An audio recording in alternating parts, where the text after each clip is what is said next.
Appeal in the matter of AMS, Ameropa Marketing and Sales AG and another, and Ocean Unity Navigation Incorporated. Yes, Mr. Seamark. Good morning, my lords. I'm David Seamark. I'm the counsel for the Appellant Owners of the Toric Fella, who's the vessel in this matter, Ocean Unity Navigation Inc. My learned friend, Mr. Williams, appears for the Respondents.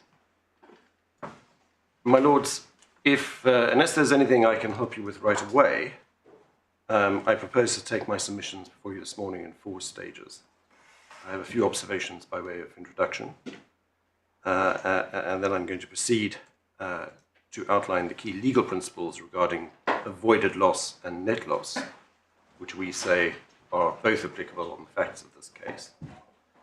I'm going to move on to a summary of my client's case on this appeal in the light of those principles, and then going to move on to the law, starting with a short recap of the facts and the basis on which Ameropa asserted its title to sue before the trial judge, because those 2 points are relevant as to why we say the Baltic Strait and the Sanix Ace do not apply on this case. Just briefly, to orientate ourselves, I have essentially 3 points to make in that regard. I'm not going to go into the detail now. A very broad summary. My first point is that Baltic Ace, the Sanix Ace, R.W. Paul, and all the other cases which establish the so-called full recovery principle are all cases where, properly analysed, where the benefits obtained by the cargo claimant were in fact benefits clearly arising from a contract of sale, either by way of rights under those contracts of sale or by way of asserted rights under that contract of sale. We say that that distinguishes the facts of this case because the payment which Ameropa made to Oilix did not arise, we say, from an independent transaction. I'm also going to say that the full recovery principle in cargo damage claims does not apply. Is this your first point still, or your second? This is my second point. So my first point is that the Sanix Ace and the Baltic Strait are distinguishable on their facts, because this is not a case, we say, of an independent benefit. My second point is that the full recovery principle, which was articulated in the Sanix Ace and the Baltic Strait, does not apply, but the ordinary net/avoided rules do, where Oilix only acquired ownership of the damaged soybeans after the damage occurred. So I'm going to say to you that Mr. Justice Baker was wrong on the Baltic Strait to say that that full recovery principle applied both before and after a transfer of ownership to the claimant. And then I have a third point, that in any event, the full recovery principle in cargo damage claims does not apply, but again, ordinary net/avoided rules do, where, as happened here, a cargo claimant claims damages on the basis of, not of the market value of damaged cargo, but on the basis of his actual salvage sale price and the full price it paid for the cargo to its buyer. So those are my 3 core points that I'll be... Just give me the third one again. Yes, the third one is that the full recovery principle in cargo damage claims does not apply, but ordinary net/avoided loss principles do, where, as happened here, a cargo claimant claims damages on the basis of an actual salvage sale price and the full price it paid for the cargo.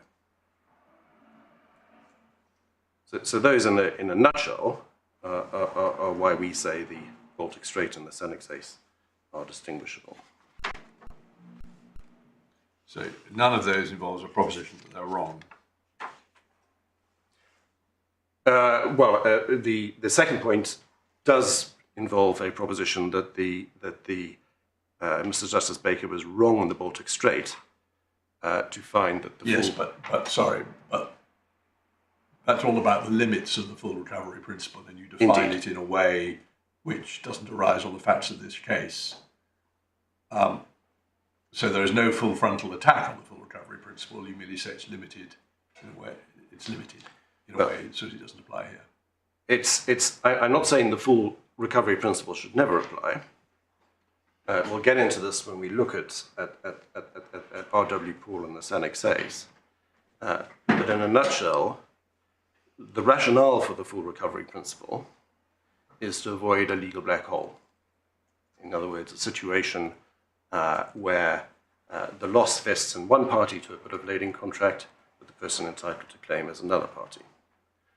And it's always been the case since the Elba Zero, and it's now taken statutory form in Section 2.4 of Coxa 92 that in those cases, a cargo claimant, the holder of the bill of lading, can bring a representative action on behalf of the party who claims the loss. And I'm saying that it's in that context that the full recovery principle should apply, but I'm saying this is not this case. So I'm limiting the scope of the principle. I'm not seeking to set it aside altogether.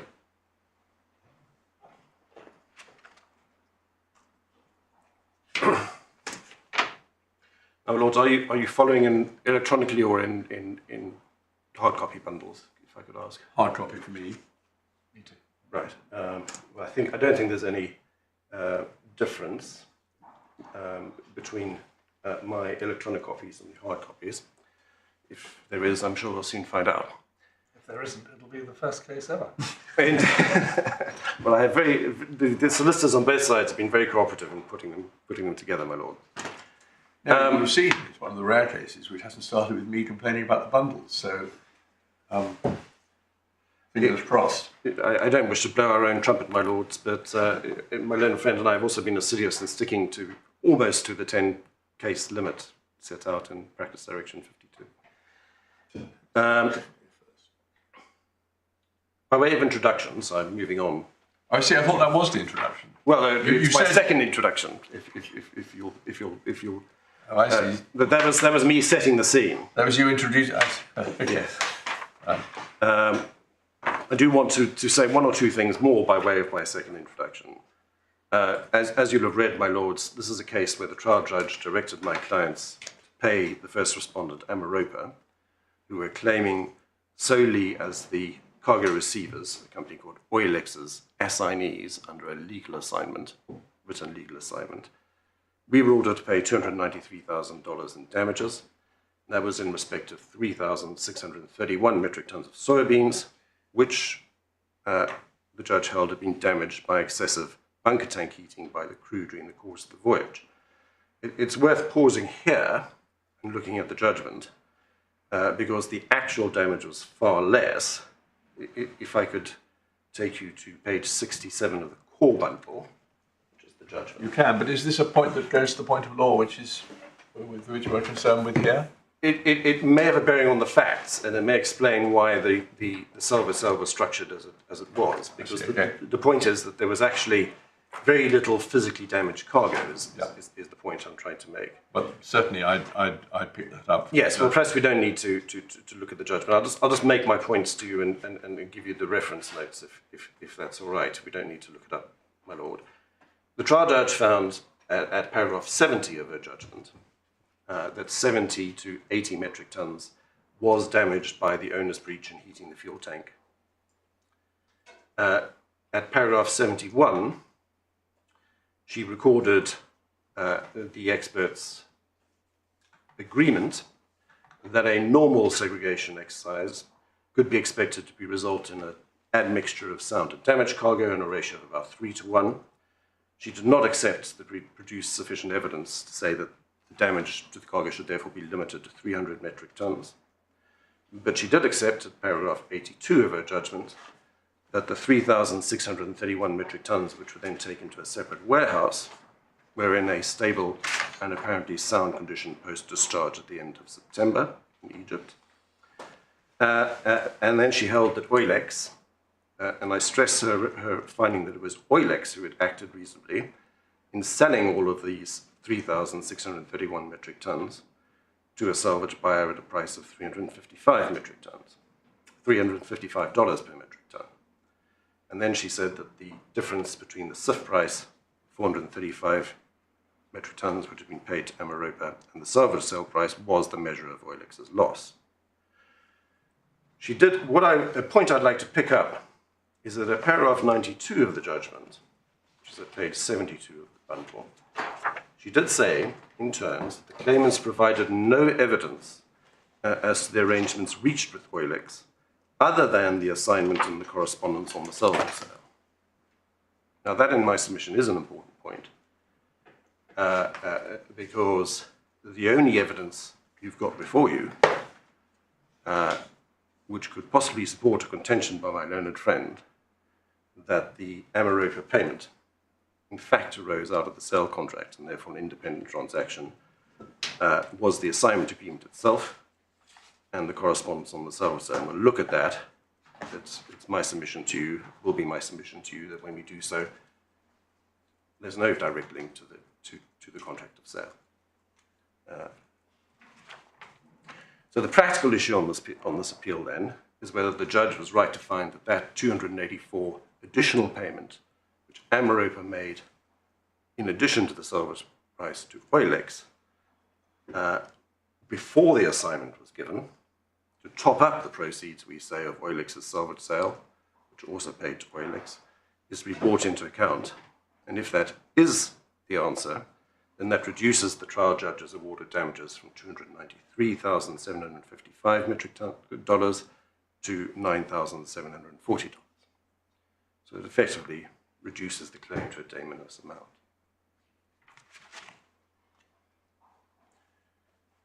And that is all I propose to say by way of introduction. I'm now going to move on to the next stage, which is a brief overview of the relevant legal principles which I say are engaged. Now, to answer the question as to whether or not that $284,000 payment by Ameropa has to be taken into account or not, what you have to decide in my submission is whether either the avoided loss rule or the net loss rule is engaged on the facts of this case.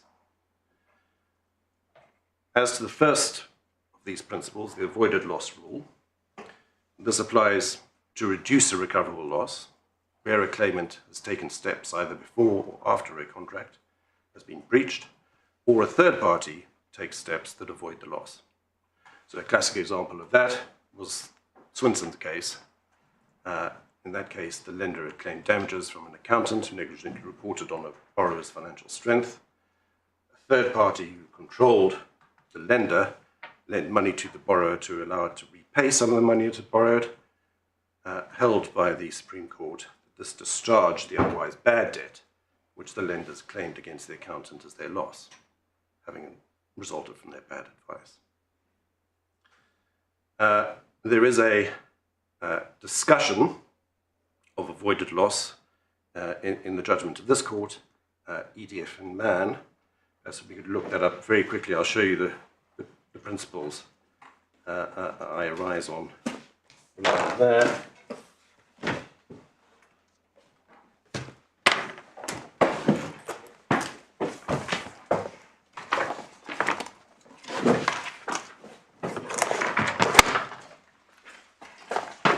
We tabbed 7 of the authority principles.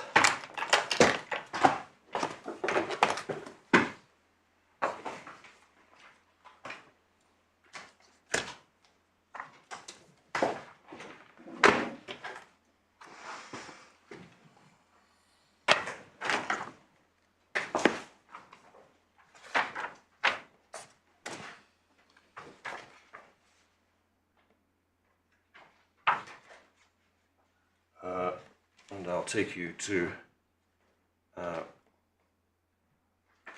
paragraph 53.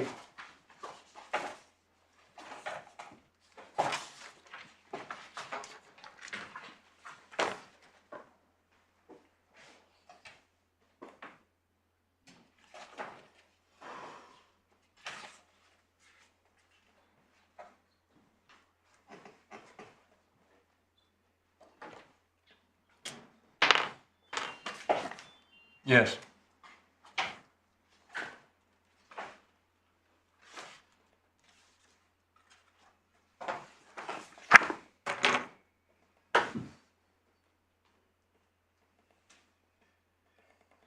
There's a discussion in the preceding paragraphs of the decision in Swinson.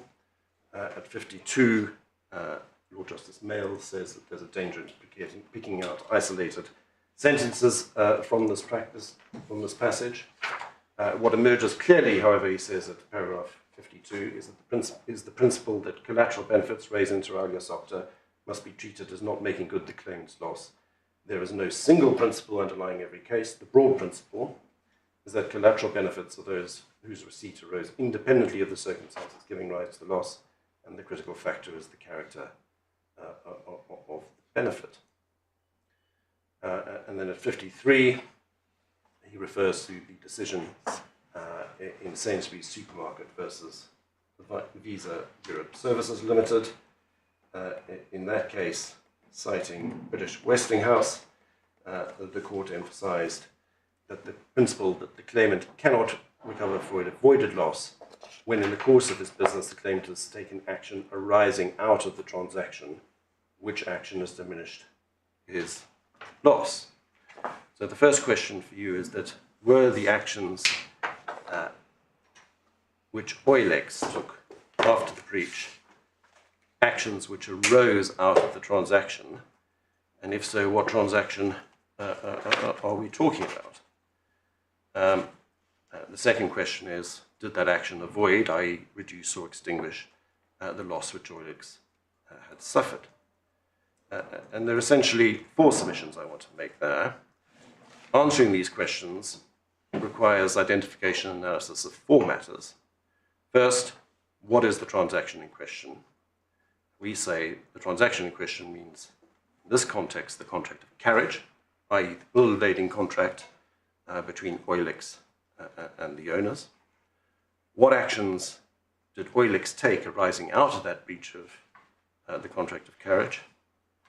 The nature of the benefits. If you want to make a note of these, if you go a bit slower. Oh, I'm sorry. One, identify the transaction. Two, what actions did Eulex take? So, one, identify the transaction. Answer, we say, transaction is the bill of lading contract. Yes. What actions did Eulex take arising out of the breach by my clients of that bill of lading contract? What is the nature of the benefits that Eulex obtained as a result of taking these actions? And then, critically... Hang on.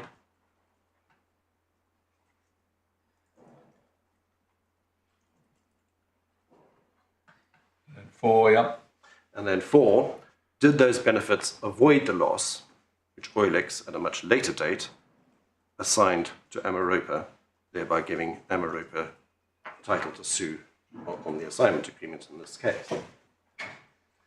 And addressing that last matter, we say, again, on the authority of EDF Man,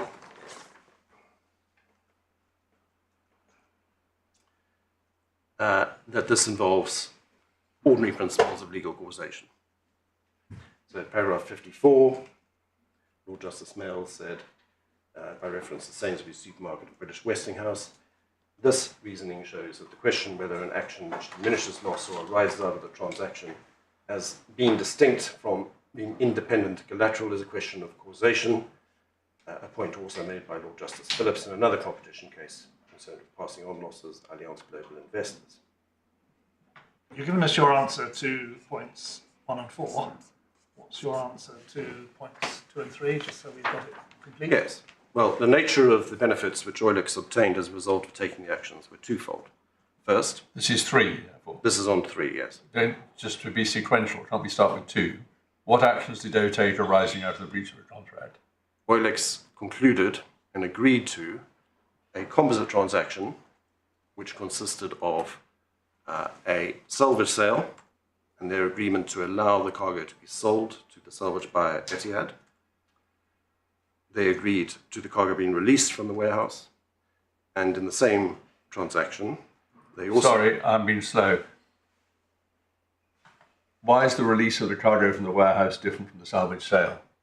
Because the cargo was sold by Eulex, and if we'll look at the correspondence, but in the letter in which Eulex agreed to this arrangement, they expressly authorized the release of the cargo to Etihad Well, of course, but if they were selling it, they would have to organise it. Right. Well, I just wonder whether it's a separate point from saying that they organised a salvage sale. Well, there may have been, the point is that the cargo was in a warehouse which was not controlled by Oylex.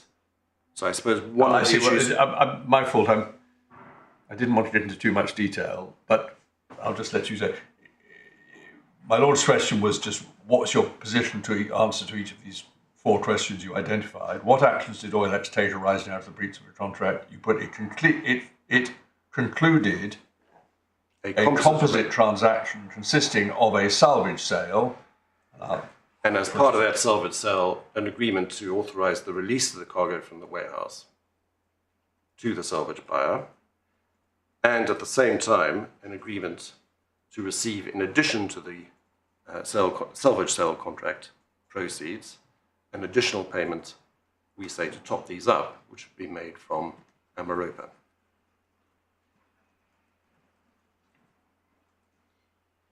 Yep. And then we say, on the 4th point, my lord. No, on the 3rd point. Yes. So what was the nature of the benefit which Oylex obtained as a result of taking this action? The answer is simple. It was compensated for the physical damage, loss it had suffered for the physical damage to the cargo occasioned by my client's breach. And that answers the 4th stage, which is, did those benefits avoid the loss which Oylex much later assigned to Ameropa? And we say the answer is yes.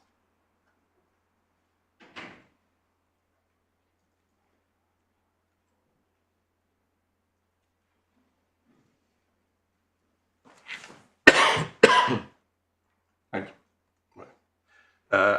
And in assessing whether or not the benefits avoided the loss, we say that is to be determined in the authority of cases such as EDF and Land Capital Markets and Allianz Global Investors on ordinary principles of legal causation. And like any other question of legal or proximate or effective causation, that requires there to be evidence of an existence of an effectual causal link between the transaction breached, here we say the contract of carriage, and the later action taken by the claimant which avoids the loss. And that must depend on an analysis of all the relevant facts and circumstances of the particular case. Now, the point I'd like to make here is that there's a temptation, particularly in shipping cases, to say there are special rules applicable to bill of lading claims. We say no, there can be no blanket rule as to whether any particular type of action will or will not be regarded as arising out of a particular transaction, i.e. a sale contract or a contract of carriage. It's always be a question of fact. So that is avoided loss. I also rely on the separate but related concept of net loss. That is the ordinary principle that in awarding damages for breach of contract or in tort, all losses and gains arising from the breach must be netted off against each other, and only net loss awarded as damages.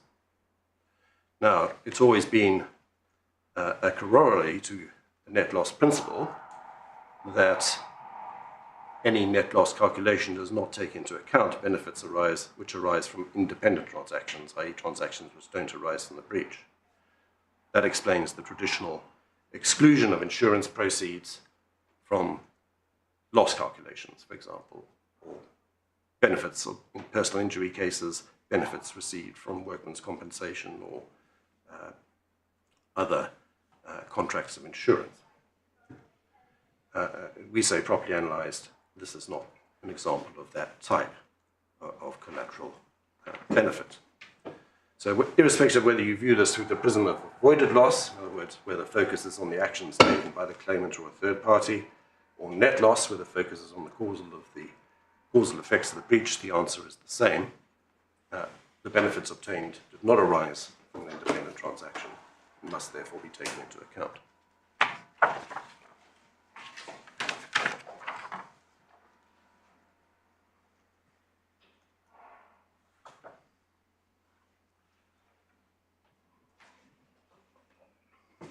I'm now going to, so I've moved on. Conceptually, the sum which the judge awarded was, she says in the final paragraph of her judgment, the difference between the sound value of the rejected cargo and its actual value on discharge. So she is assessing the actual value of which the salvage sale is simply evidence. Is that the right analysis? Well, that is, but we submit that you can't, where you establish your actual value by reference to the salvage sale, you cannot simply ignore all the other aspects of that salvage sale. So either you go, your choice is either a straightforward market analysis, where you ascertain the sound arrived value of the cargo in Egypt, and you get independent evidence of its actual value in its damage condition. But if you use the salvage sale price, the actual transaction that you concluded as evidence of your loss, then you can't simply look at that in isolation.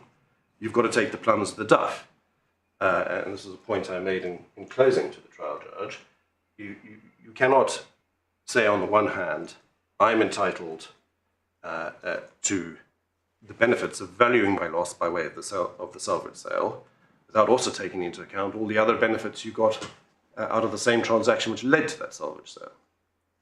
And that is essentially the third point that I articulated right at the start of my submissions, that it does matter. The manner in which you formulate your claim does matter on the facts of this case. To a large extent, I've moved off relevant principles, which we say are applicable. I'm now on stage 3. I was going to give you my summary of the owner's case on this appeal. I may well be trespassing on ground we've already covered in answer to questions. But it's my submission that the avoided loss and net loss principles both apply. They both apply because the payment that Ameropa made to Oilex arose out of the carriage contract and out of the breach of that contract by owners. And there's the required close causal nexus between the bill of lading contract and the payment. Conversely, I say, the payment did not arise out of the sale contract, and there is no equivalent causal nexus. The original trigger for the series of actions which led to the Ameropa payment was my client's breach of the contract of carriage, which has above caused some, we say, very limited damage to the cargo. On discovering that the cargo was damaged, Oilex then took a series of steps. And as I said earlier, viewed from any common sense perspective, those steps can fairly be viewed as one composite response to the owner's breach. In other words, it's a package of responsive steps. Breaking those down, they agreed on the 24th of September that the damaged cargo could be sold to a salvage buyer. They agreed that the cargo would be released once the salvage sale price had been paid to Oilex, and they accepted Ameropa's offer to pay a further sum based on the difference between that salvage sale price and the price per metric ton which Oilex had previously been paid to Ameropa. And as a matter of causation, we say these acts by Oilex must inevitably be characterized as arising out of the damage to the cargo and therefore to the owner's breach of the contract of carriage, but they cannot, we say, be plausibly said to have arisen out of the sale contract. And here we come to the basis on which permission to appeal was given. The Ameropa Oilex sale contract was a CIF sale. CIF sale is a sale where the cost of the goods paid by the seller includes insurance and freight. It's trite that in a CIF sale, risk of damage passes when the goods are put on the ship at the load port by the seller of the cargo under the sale contract. The contractors will see expressly provided that quality and condition were to be final as between Oilex and Ameropa on loading, pursuant to a load port inspection. So there was no way that Oilex could permissibly go behind the load port certificate and complain to its seller that the cargo was damaged. The risk of damage to the goods had passed to Oilex on shipment. Title and property to the goods passed on the terms of the contract to Oilex on payment.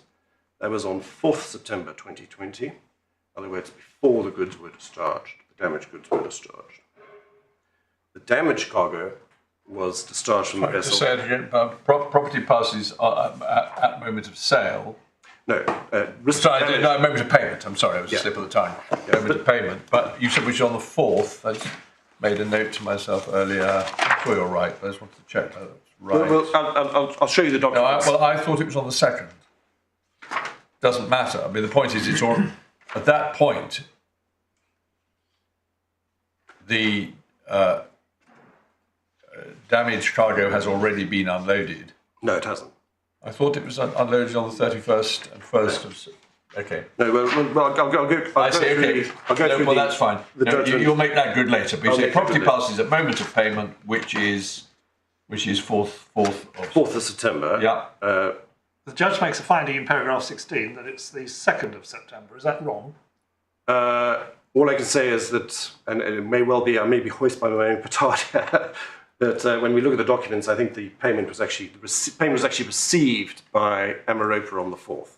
I'm not sure when it was transmitted, but it doesn't matter whether it's the 2nd or the 4th. Okay.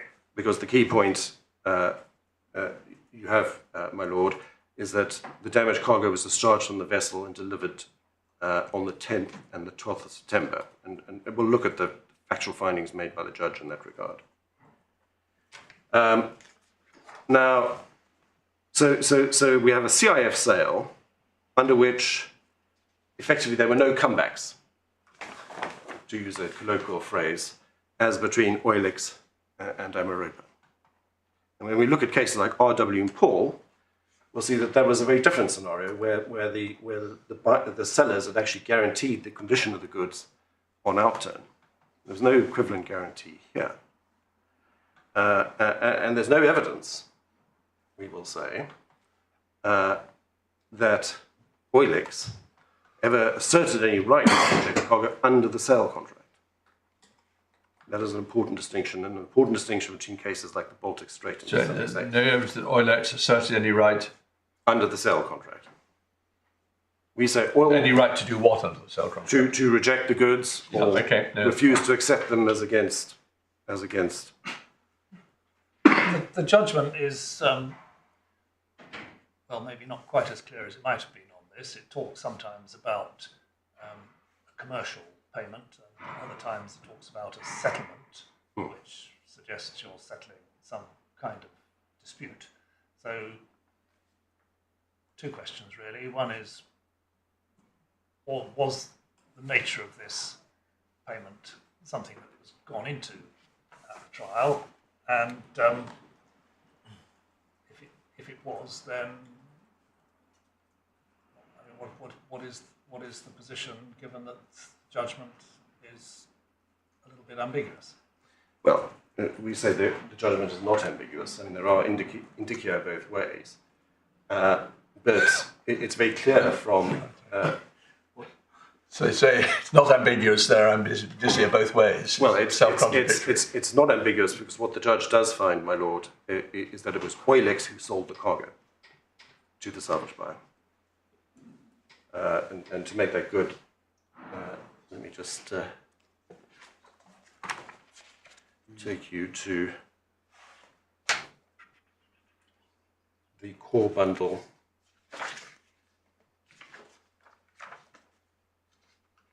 Well, speaking for myself, you by all means do. I thought that was clear.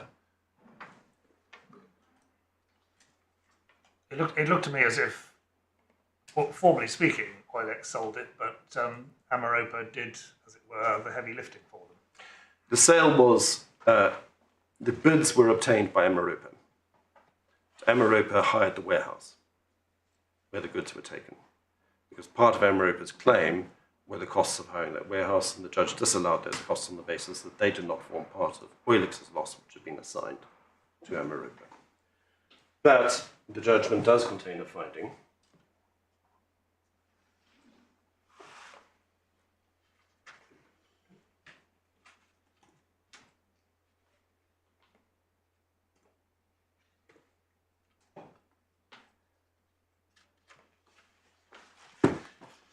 luckily I brought on.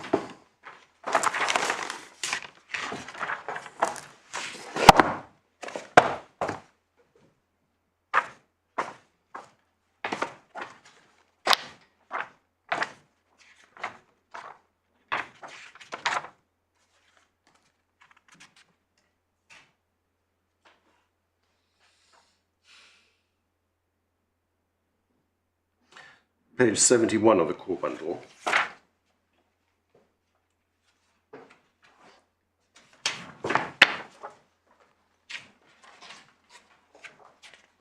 Paragraph 91. If the owners had not been in breach, Oilex would have received full sound cargo. By reason of the owner's breach, they had to sell the rejected cargo at a lower price. The sound CIF value and the salvage price achieved following a bid process adequately evidenced the difference in value. That salvage price reflected Oilex's loss by reason of owner's breach. So why are you showing us that? In order to show that Oilex sold the cargo. And I think my lord agrees that's clear that Oilex sold the cargo in the sense that it was the other party to Etihad. But what do we get from that? You get from that it would, if it is true, the ambiguity in the judgment arises from the charge judge's description of the cargo as rejected cargo. It wasn't rejected in the sense that Oilex disclaimed any title to it, because otherwise it couldn't have sold the cargo, which it clearly did on the judge's findings. So the position was that Ameropa put the cargo in a warehouse, solicited bids on behalf of Oilex, and Oilex then, as we will see, explicitly approved that transaction and authorized the release of the cargo to the salvage buyer. So this isn't a case where Oilex was saying, under the sale contract, I don't have to assist you in any way to sort out this cargo. It's all entirely your responsibility. Oilex was not saying, as the buyer, I don't have to take this cargo. They were saying, I want you to sell it on my behalf, and you pay me the proceeds, and you pay me this additional sum.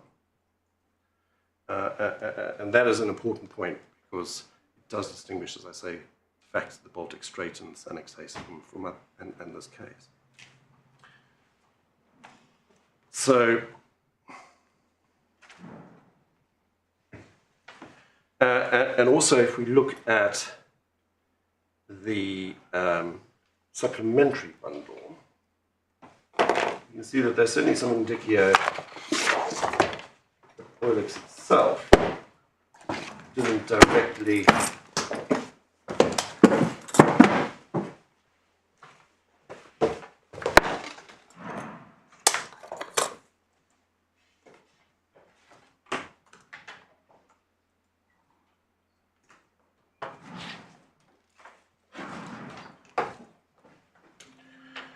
Where are we going? We're in the supplementary bundle. Where? To page 19.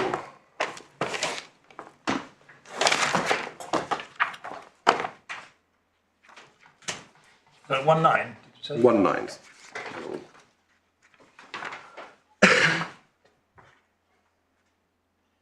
So this is the contract note, the remittance note, which Ameropa gave to Oilex, detailing the payment of 284,000.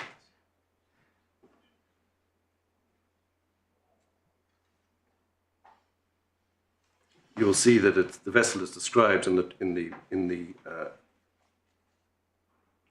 right-hand column as the Doric Valor. The loading port is described as General Warehouse, Egypt.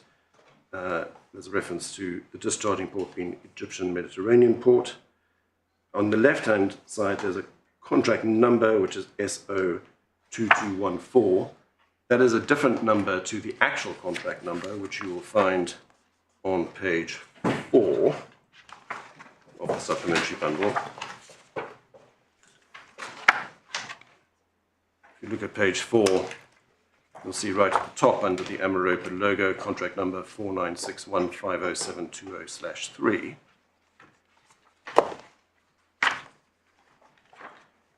The items for which payment has been made. Although the reference, GR2162, is the same reference as the invoice under the original contract. Yes. Yeah. The items are described as damaged cargo. So I'm back on page 19, 3,631 metric tons.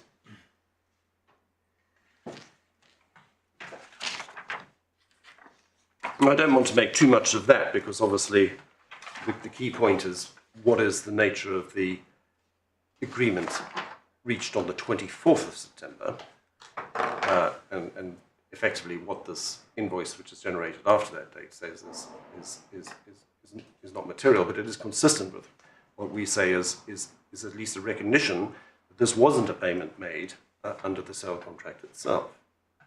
It was made under some different type of contractual arrangement. And so we say that the effective cause of Oilex taking the actions it took on the 24th of September was the shipowner's breach of contract of carriage.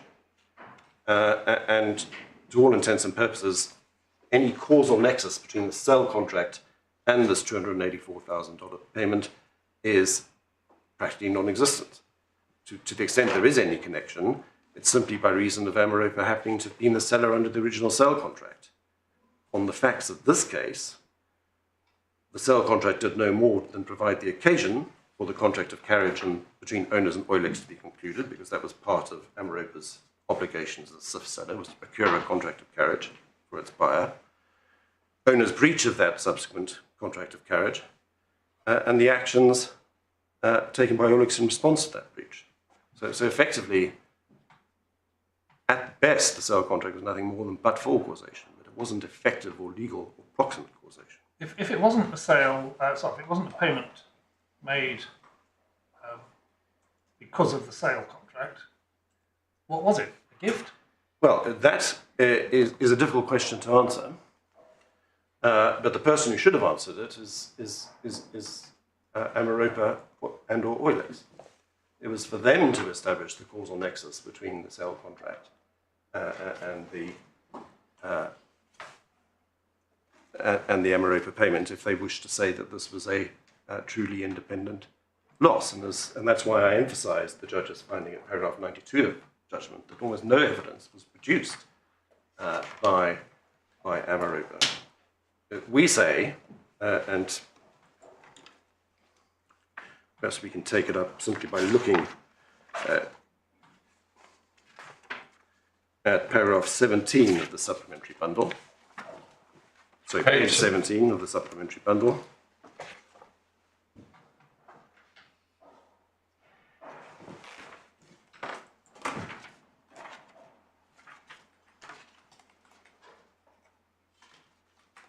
So page 17, we have an email from a company called Adam Grain, which is copied to Ameropa. And it says, please find the Oilex letter attached. That's the letter we see on page 18. But the original email was all sent earlier that day on the 24th. Somebody called Ali.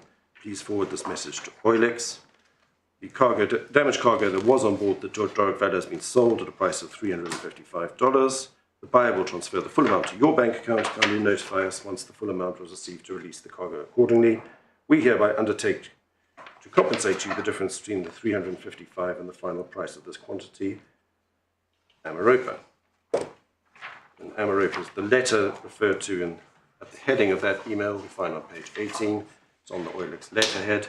We hereby confirm receiving $1,289,000 from Etihad Company and approve the releasing of the damaged cargo to them. We are waiting now for your transfer. We are waiting your transfer of the difference between $355 and the final price that was paid by us. Signed, Mr. Sharif Sadaya. So we say there are two benefits that the 24th of September agreement arose, or gave rise to. The first benefit, obviously, was the $355 salvage sale payment. And the second benefit was the further $284,000, which Oilex and Ameropa had agreed on the 24th of September would be paid to Oilex as part of what, you have my point, is part of the same composite agreement under which Oilex agreed to the salvage sale and the release of the cargo in the warehouse to the salvage buyer.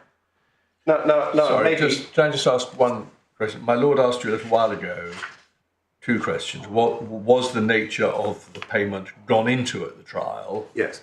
Second, if it was, where do we end up? And most of your observations have been directed at the second question. How much was this analysed at the hearing? I think it's fair to say not to any great extent, it was certainly addressed in closing, but there was no evidence led at the evidential stage of the trial. I'm sure my learned friend.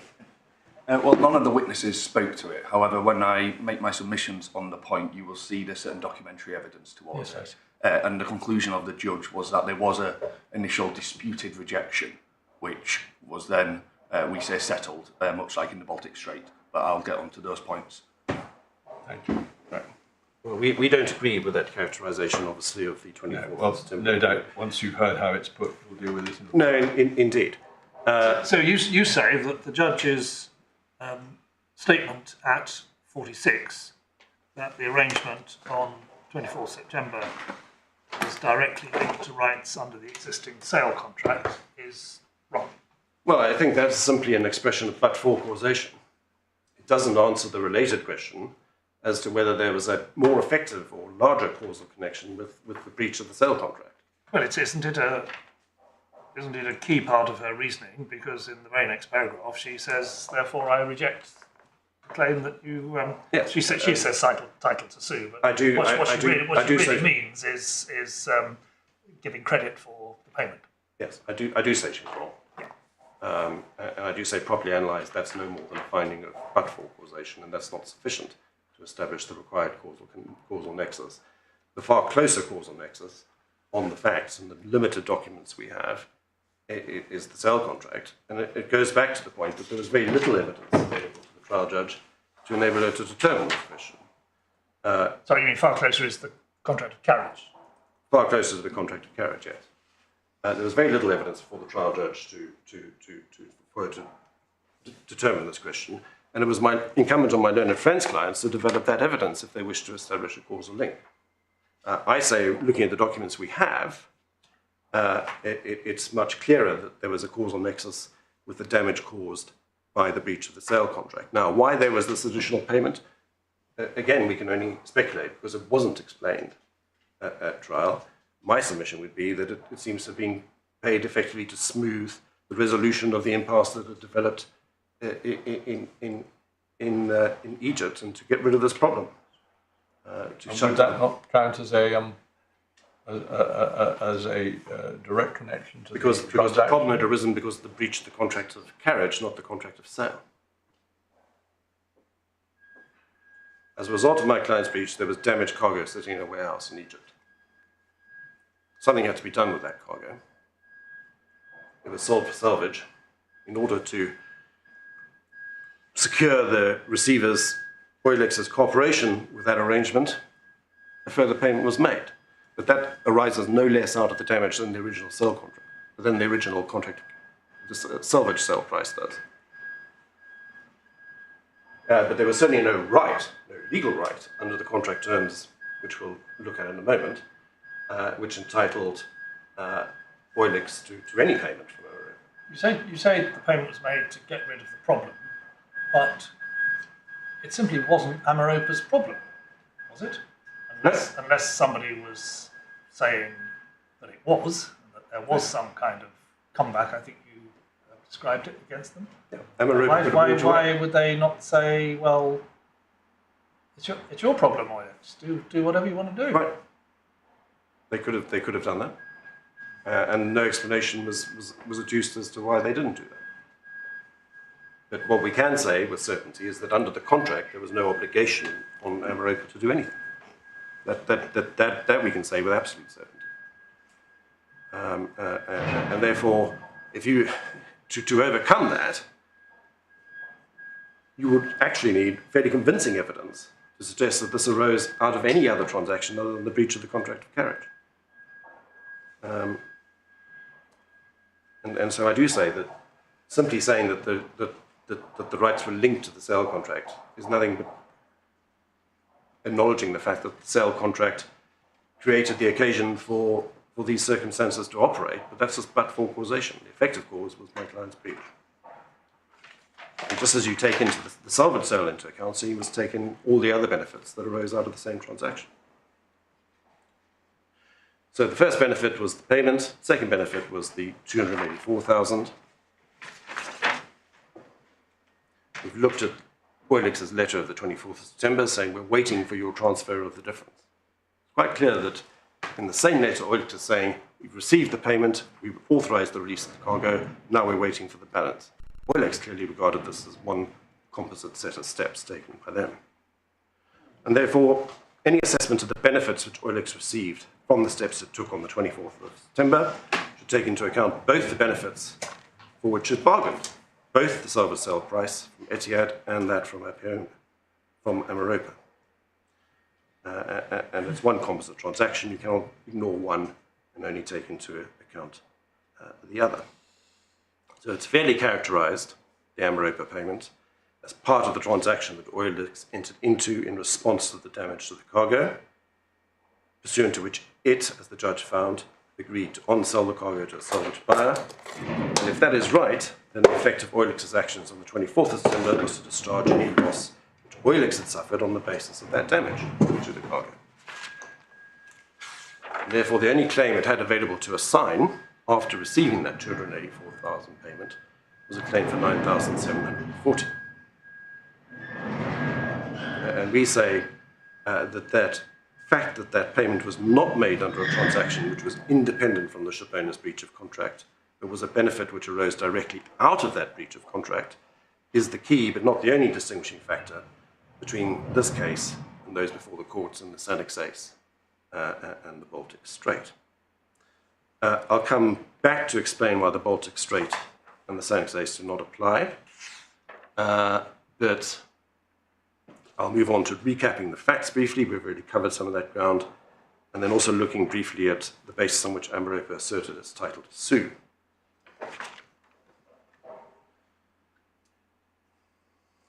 Perhaps if we can take up the supplementary bundle.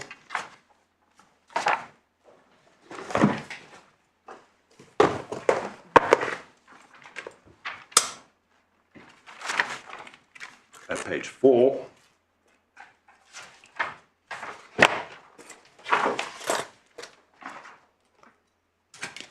It identifies Ameropa as the seller. It's concluded on the 15th of July 2020. Oilix is short for International Oil Multi-Seed Extraction Co. It's a contract for the purchase of soybeans. The quantity is 50,000 metric tons at contract price.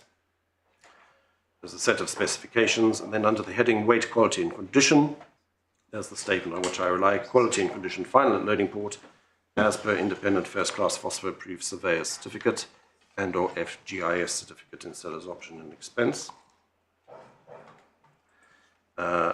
And then if one turns over to page 5, we see that it is said to be cost insurance and freight free out, Incoterms 2010.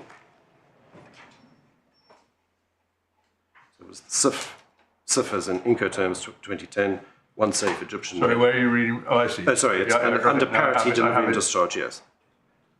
Incoterms 2010. Incoterms provide that risk of damage passes on shipment. That is not controversial. On page 7,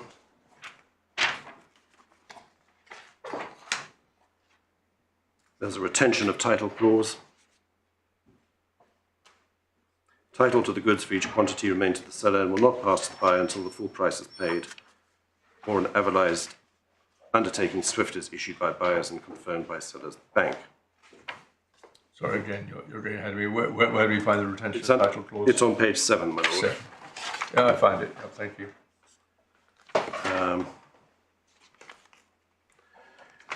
Now, if you move to the statements of facts in the judgment, turn to page 58.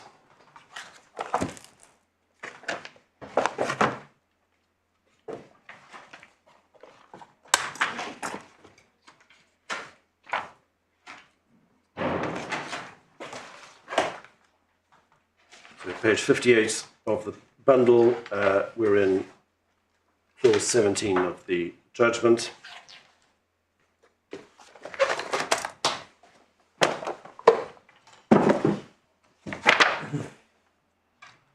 On or about 30th of August, the vessel arrived at Underhill port, the site of Nelson's victory on the Nile, close to Alexandria. When the vessel's holds were unsealed by SGS, the soybeans in 1, 2, 3, and 5 are found to be sound, but damage was found on the surface of the cargo in hold number 4. Then at 18, there's a description of the joint damage survey that was carried out on the 31st of August 2021.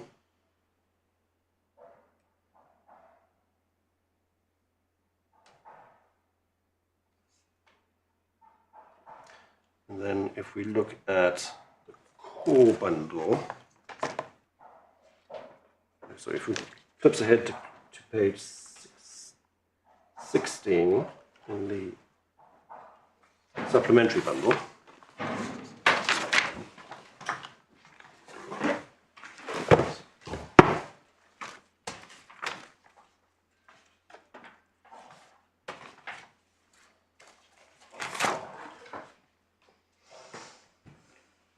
this is the collection advice sent by Credit Suisse to AMS Ameropa. It's dated the 4th of September, which is why my timeline has the 4th of September as the date of payment. And it records the payment of $21 million to Ameropa's account in Europe.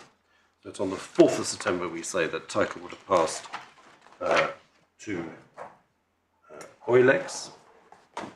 Going back to the judgment,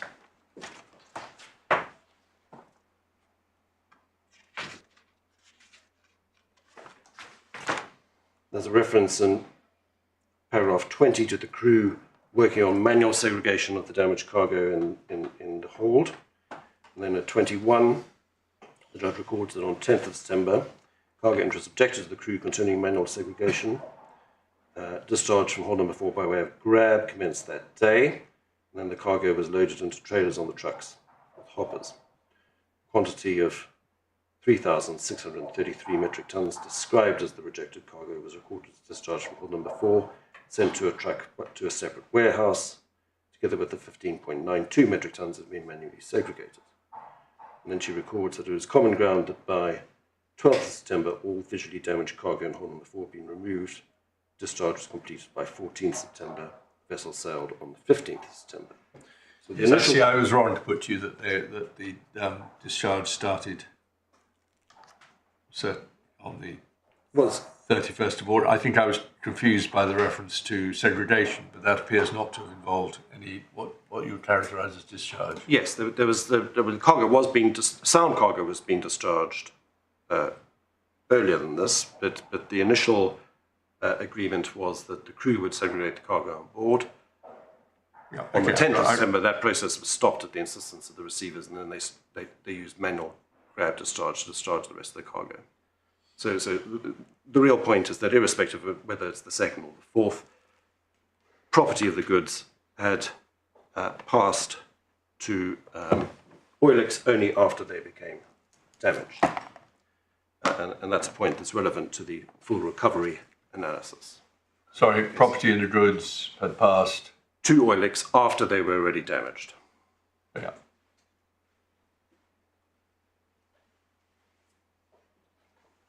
So on that basis, the precise sequence doesn't matter, but it looks as if there are two separate instances of damage. There's a crust on top, which is really a very small quantity, and that's discovered at the outset when the hold is unsealed, and then a bit later on, they find the larger quantity, but still not very large quantity, which is the heat damaged cargo adjacent to the number 4 fuel tank. Yes, the expert evidence was to the effect that they were both caused by both the same, are they? Yes, so you get moisture migration coming to the top where it condenses. And yes, same causation, but different points of discovery. Different points of discovery, but the most of the 15 tons that was referred to in the judgment consists of that top layer at the top of the stone. Yeah, I think that's what I understood. Yeah, but on any view, damage caused during the voyage. Yes. Before title passes. Yes, that is the position. And there was much of the trial. In the nature of things, my lords, you'll appreciate that much of the trial was taken up by this expert evidence and by the segregation and whether a better Yeah, but segregation. there are other issues which weren't before us. Yes, this was effectively a side issue, which now has, of course, become the principal issue in the case. But it explains why perhaps it's not dealt with in a great deal of detail in Ms. Ambrose's judgment. So who is the bill of lading holder then when the vessel arrives? Presumably it's still Ameropa, is it? We don't know when the bills of lading were transferred. The bills of lading were... Well, you wouldn't get the bills until you pay, would you? Yes, you probably wouldn't. The bills of lading, we don't have all the bills of lading, but they're all identical, are consigned to order. And then there is a endorsement in blank on the reverse side from Zoe No Corporation, who I think were the shippers of the cargo. But I mean, when the ship arrives, somebody, presumably, presents the bill of lading and says, give me the cargo. And that couldn't, at that stage, have been Oilex. Well, there was no evidence that any bill of lading had in fact been presented. I suspect it probably wasn't. That's why I wanted to draw your attention to the manner in which the claim is formulated, because it was the positive assertion was that Oilex were the bill of lading holders, and that wasn't necessarily in dispute. Well, was that traversed? It wasn't. We weren't in a position to No, I just want to know. against it, but I see all the difficulties. I don't probably understand them as well as some of the other people in court. But there must nevertheless be a formal position on the pleadings. If they pleaded they were the bill of lading holders, if that wasn't traversed, then they were the bill of lading holders. yes. It might be of assistance, sorry to interrupt, might be of assistance to point to paragraph 3 of my learned friend's defence, which admits that Oilex was lawful holders of the bills of lading at discharge. And that's core bundle, pages 89 to 90. Okay, so that's the basis on which Yes. the trial was conducted. And, It wasn't my defence, my lord, but it was drafted by another. But so we don't need to worry about the fact we don't need to know. You don't need. Yes, it was common ground at trial, or at least not disputed at trial, that Oilex were the bill of lading holders, and the person who would have been entitled to sue under Article 2.1 of the Costa 92 had they decided to sue for the damage against the owners. Yes. The vessel sails as recorded in the judgment on the 15th of September. We've looked then at the Ameropa Oilex agreement, which was on the 24th of September. On the 15th of March, we've looked at the payment, the remittance details, which Ameropa paid $285,000 to Oilex pursuant to. And then we skip ahead to July 2021. It's at this point that the claim had been transferred to claims handling agents PCOD, and there were negotiations between the club and PCOD as to security, and there was the threat of the vessel being arrested in South Africa as security for the claim. And it was pursuant to that discussion, if one goes to the supplementary bundle at page 39,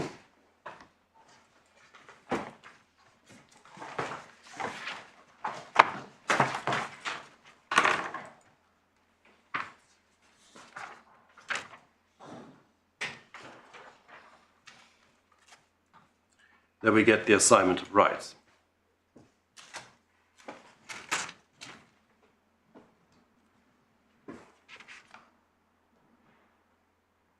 So effectively what had happened was that the club had said, well, on what basis are you, Ameropa, entitled to sue? And a assignment of rights was then produced. This was dated the 7th of the 9th, 2020. In other words, it's dated as if it was a document generated before the damaged cargo was discharged from the vessel. By trial, it was common ground that this assignment had only been given on or around the 13th of July 2021. Now,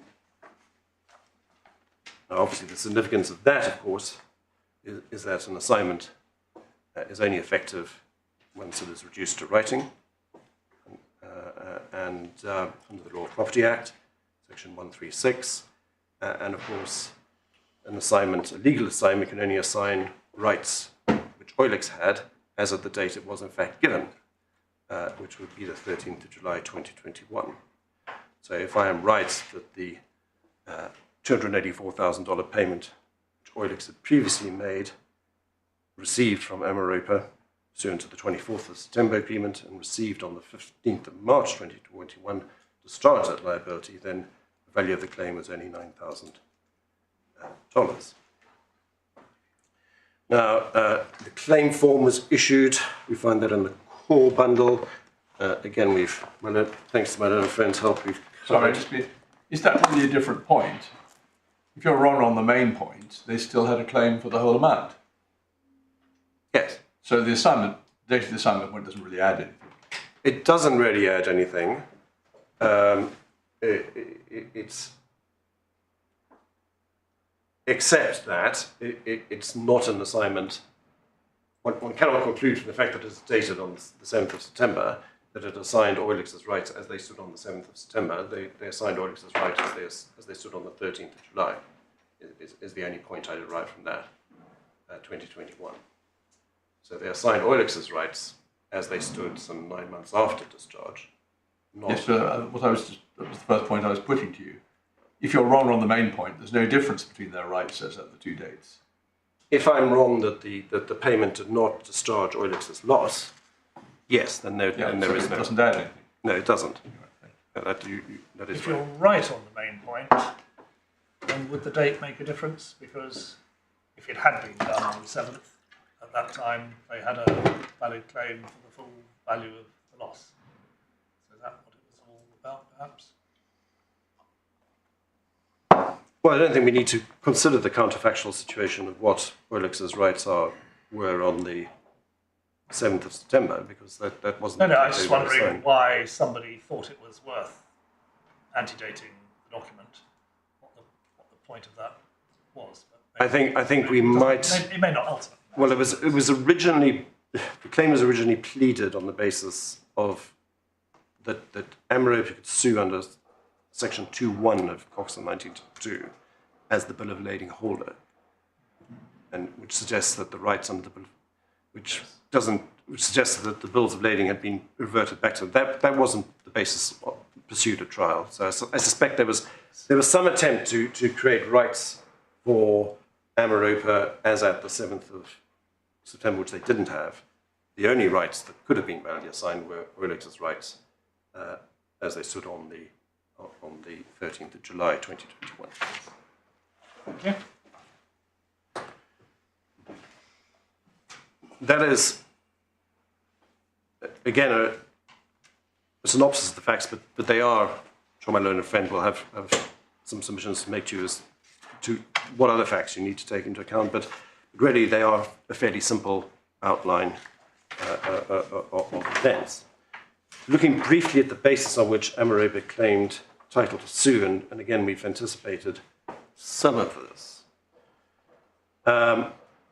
If one goes in the core bundle to the claim form 77,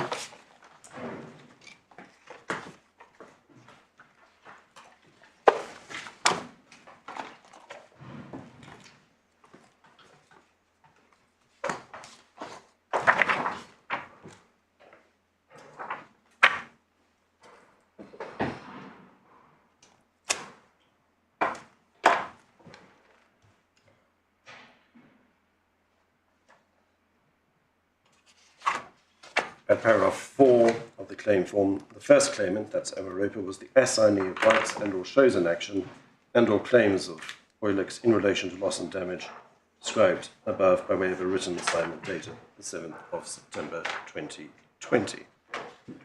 As I said, there was a plea that... Yeah, and para 2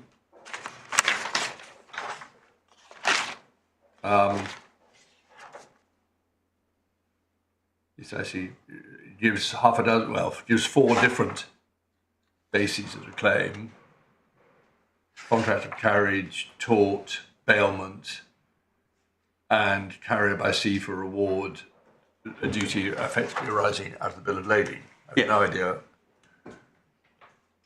That is an entirely conventional pleading, my Yes, lord. I I don't think there's any difference between.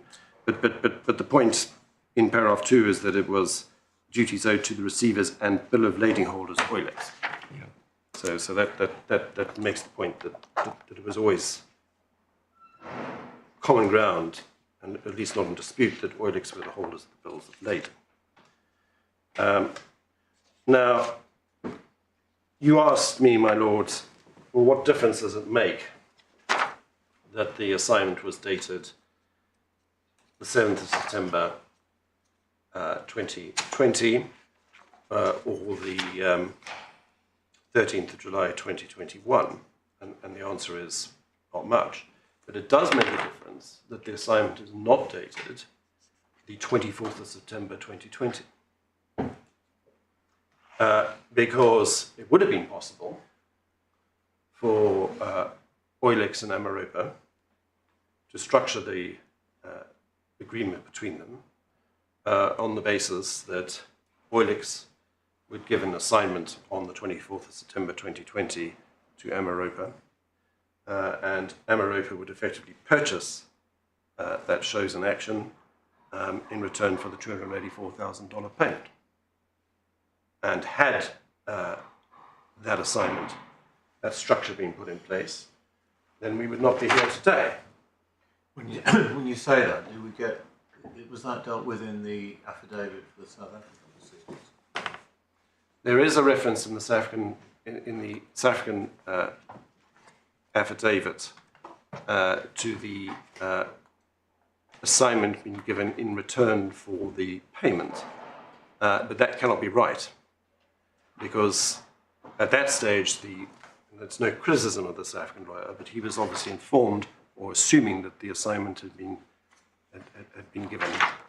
But we know that the assignment was only given on the 13th of July 2021, whereas the payment was agreed on the 24th of September 2020 and only paid on the 15th of March 2021. So that statement wasn't correct.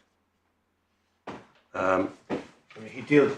I mean, is it? Do we need to? Is it worth looking at it at all in paragraphs 13 to 15? I mean, was there any investigation of that at trial? No, there wasn't. It was accepted, as I said at trial, that the assignment was in fact. I mean, we obviously challenged the point, and at the outset of the trial, it was accepted by my learned friends' clients that it was in fact had in fact been given on the 13th of July 2021. But it was on day one of the trial. Out in this appeal, without having to worry about the assignment. Now, The assignment is only the relevant basis on which the trial proceeded, and your sensible concession that it doesn't really add anything to the issues we have to decide. There may be Yes. a puzzle as to why it was dated when it was, but we don't have to resolve it. Yes. I mean, there is some suggestion in the correspondence in the club. You don't have to resolve it. Well, if you don't have to resolve it, this is meant to be a hint not to spend any more time on it. Hint taken, sir. Unless, sorry. But it is relevant that it wasn't dated the 24th of September, because had that Ameropa payment been in return for the assignment on the 24th of September, it would have effectively represented the same type of reorganisation of the basis of claim that was before this court in EDNF Man. In other words, it wouldn't have simply been a transaction arising out of the breach. It would have been a separate transaction under which the terms on which the claim against the owners would be advanced, and therefore it probably would fall within the independent transaction rule. But that's not the point.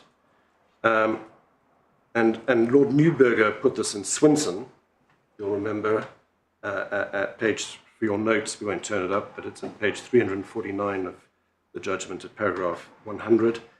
He says, it is true, talking about the loan that Mr. Hunt had advanced to the borrower, it's true that the money provided in the form of a new loan to EMSL could have been made available by Mr. Hunt in a way that would not have resulted in Swinson's loss being avoided, but that cannot possibly justify the conclusion that it must therefore be treated as if it had that effect. The fact that the transaction could have been arranged differently does not mean that it must have the same consequences if it had been differently arranged. And there's a similar observation by Lord Brandon in the Ali Akmon at page 819 B to E of that judgment. So there were other alternatives open to Ameropa and Isn't it a reasonable inference? I quite accept this doesn't give rise to any rights in law. Isn't it a reasonable inference that Ameropa, at the time that it made the payment that it did, intended by one route or another to retain the right to recoup the loss which it had thereby suffered from the owners? yes, so we can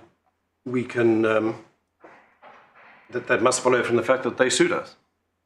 Well, yes, but at the time, I mean, which I'm just thinking about the question of the connection of the transactions. Yes. Isn't it a reasonable inference that back in September, when they entered into all these arrangements, we don't know, because there's no evidence about it, exactly what was going through their minds, and probably you would say that was irrelevant anyway, unless they'd actually done something to implement it. Yes. But realistically and commercially, they would not have entered into these arrangements, the salvage sale, which they put together, even though they weren't a party to it, and the top-up payment, unless they had expected in due course to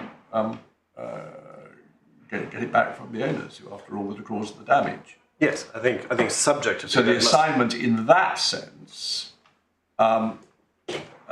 is merely the machinery by which you would say belatedly they gave effect to that intention. Well, yes, the assignment was clearly designed. Well, when Ameropa sought security, they realised they had a problem in July 2021 because they couldn't evidence their title to sue. I get all that. I'm really not trying to reopen the point I was just trying to close down. I'm simply looking at the question of what the commercial intentions and understandings were at the time of the salvage sale and the top-up payment. Yes, I mean, the answer is... Because it may be relevant, point we'll have to start look at a later stage of your submissions, but it may be relevant to the question of the to what extent this is or isn't an independent transaction. Yes. But, I mean, we're simply not in a position to say what subjectively Ameropa's position was. No, but was the judge not entitled to draw inferences from the commercial realities of the situation? It's not really so much exactly a question. In one sense, it's about their subjective intentions. In another sense, it's about the commercial objectives of this series of dealings. Yes. Well, I'm not able to assist you with that point. No. What I can say, though, is that the subjective intent can't trump the legal effect of the actions they in fact took.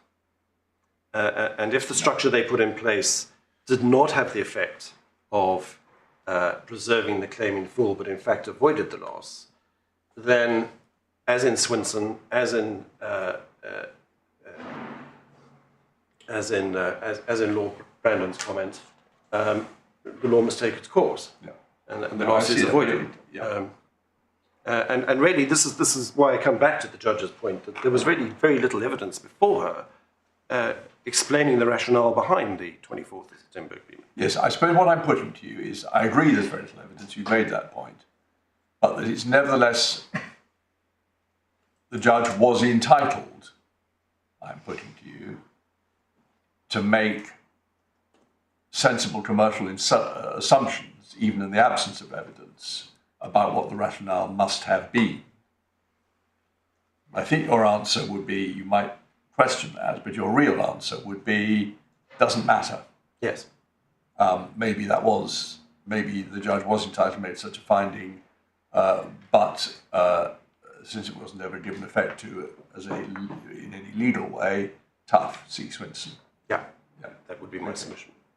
It is the assumption that the South African attorney made, isn't it?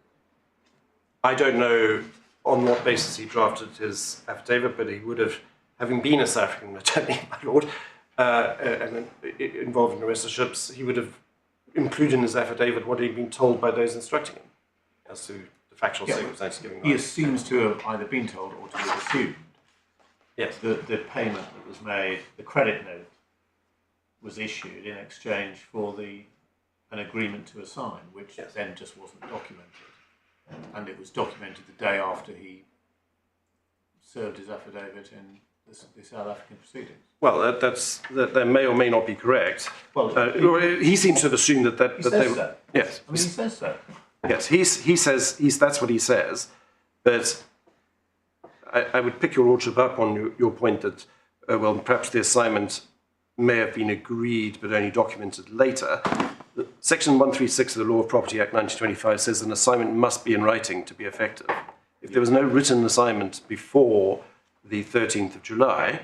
At the end of paragraph 14 of the affidavit, I'm not trying to make anything more No, go ahead. elaborate as a point, other than the fact he says, I'm instructed Mr. Green is seeking to obtain a signed session agreement, which I assume is an assignment, as further evidence of the agreement that was reached between the applicant and Oilex, which he refers to earlier as an agreement for the credit note to be issued in exchange for Oilex assigning its claim against the respondents to it.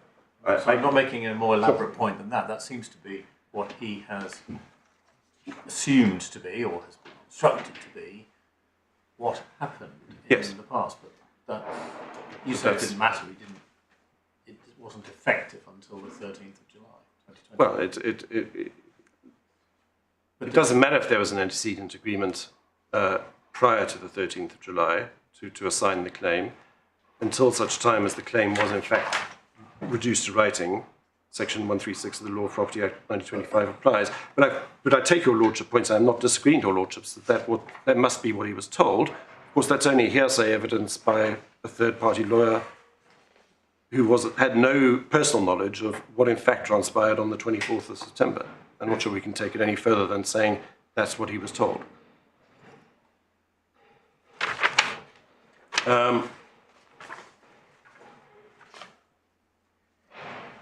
In the 45 minutes or so that remain for my submissions, my lords, I'm going to deal with the three key cases which stand in the way of my proposition, at least at first glance.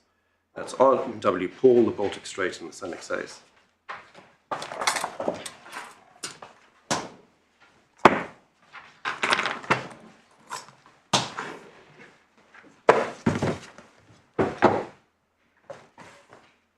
Where did that figure of 3/4 of an hour come from?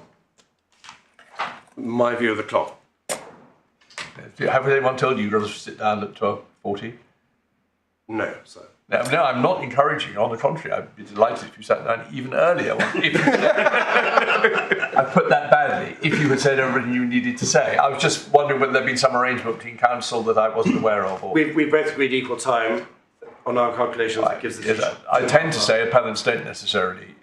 It doesn't always have to be equal time because the appellant has to do some of the heavy lifting in introducing us to the facts. But no, by all means, same to sit down at 20. But I'm not 22. I'm not questioning it. I just wanted to know whether there was something I'd missed. Without giving any undertaking to the court, I think I can deal with these three cases Good. in 45 minutes.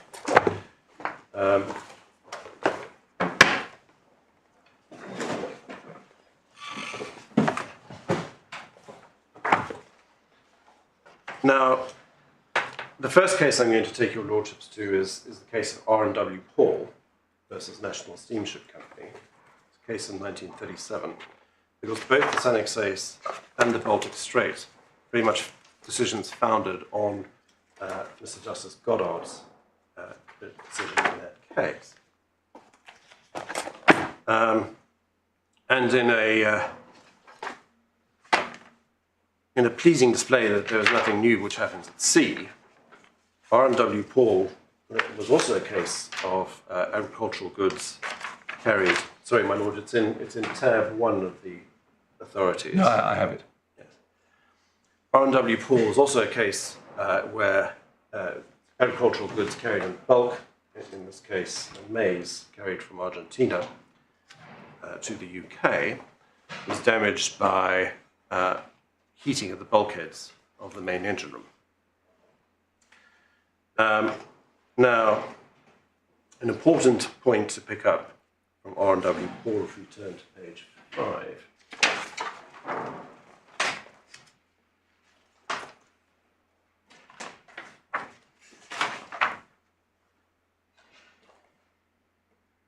on the left-hand column of page 5, there's a description by the judge of the contract terms, and the specific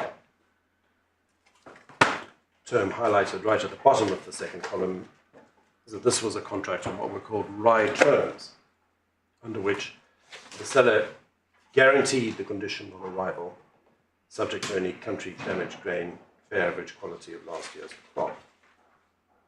It wasn't a more modern version of it's much more akin to a delivered contract than it is to a CIF contract of the type that we're dealing with here.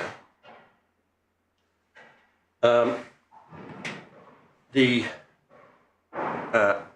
buyers paid for the goods, they took delivery of them, and they became the holders of the bills of lading. If one goes to the second column on page 5, that would be page 30 of the judgment itself. There's a description of what happened next. When this damage was found, surveys were held and so forth, samples were taken, and an arbitration was held between Messrs. Paul and Messrs. Broster under the terms of the contract which I've just read. That's the sale contract. And it resulted in Messrs. Broster having to pay a sum of money to Messrs. Paul, and it is agreed here and admitted by Mr. Mercator that if they recover damages in this case, they are trustees of those damages from Mrs. Broster, who have already paid for them. And the point that Mr. Justice Goddard was making is that the fact that that damage had been recovered in the sale contract arbitration did not therefore affect Paul's right to recover from full damages against the carrier. What they have to do with the damages by reason of some other transaction they may have entered into does not seem to me to affect the case at all. So this was effectively a case where the buyers of the cargo, having recovered damages from their seller, were in effect suing the ship owners as trustees for any damages which they would recover against the owners, and under a duty to account to their sellers for any recovery. Is that quite accurate? You say they're suing as trustees. They're suing in their own right. They will, however, on receipt of any damages, become liable to account. I mean, Mr. Justice Goddard used the term trustees, but we probably say liable to account. So we see that, you're quite right there. If we turn to page Just before we move to the 33. page, why is it Mr. Mercator who admitted that they would have to account? He's for the ship. You'd expect it to be the claimant who makes that admission. Or am I missing No, I something? think he must be for the, he was the one answering, yes. He was the one, that can only be an owners versus charterers transposition, I think, rather than that must be a mistake. He acts for the ship, saying... Yes. I just wonder, I mean... Well, there's no reason why the ship would make that... No, it must have been counselled. We see it plain on Okay. on page 33, left-hand column. 33. Yeah. Yes. Thank you. So to pick up my Lord's point, the first point that Mr. Justice Goddard makes is that Paul were suing in their own right as the holders of the bills of lading pursuant to what was then the Bills of Lading Act, 1855. So you're quite right that they weren't suing expressly as trustees.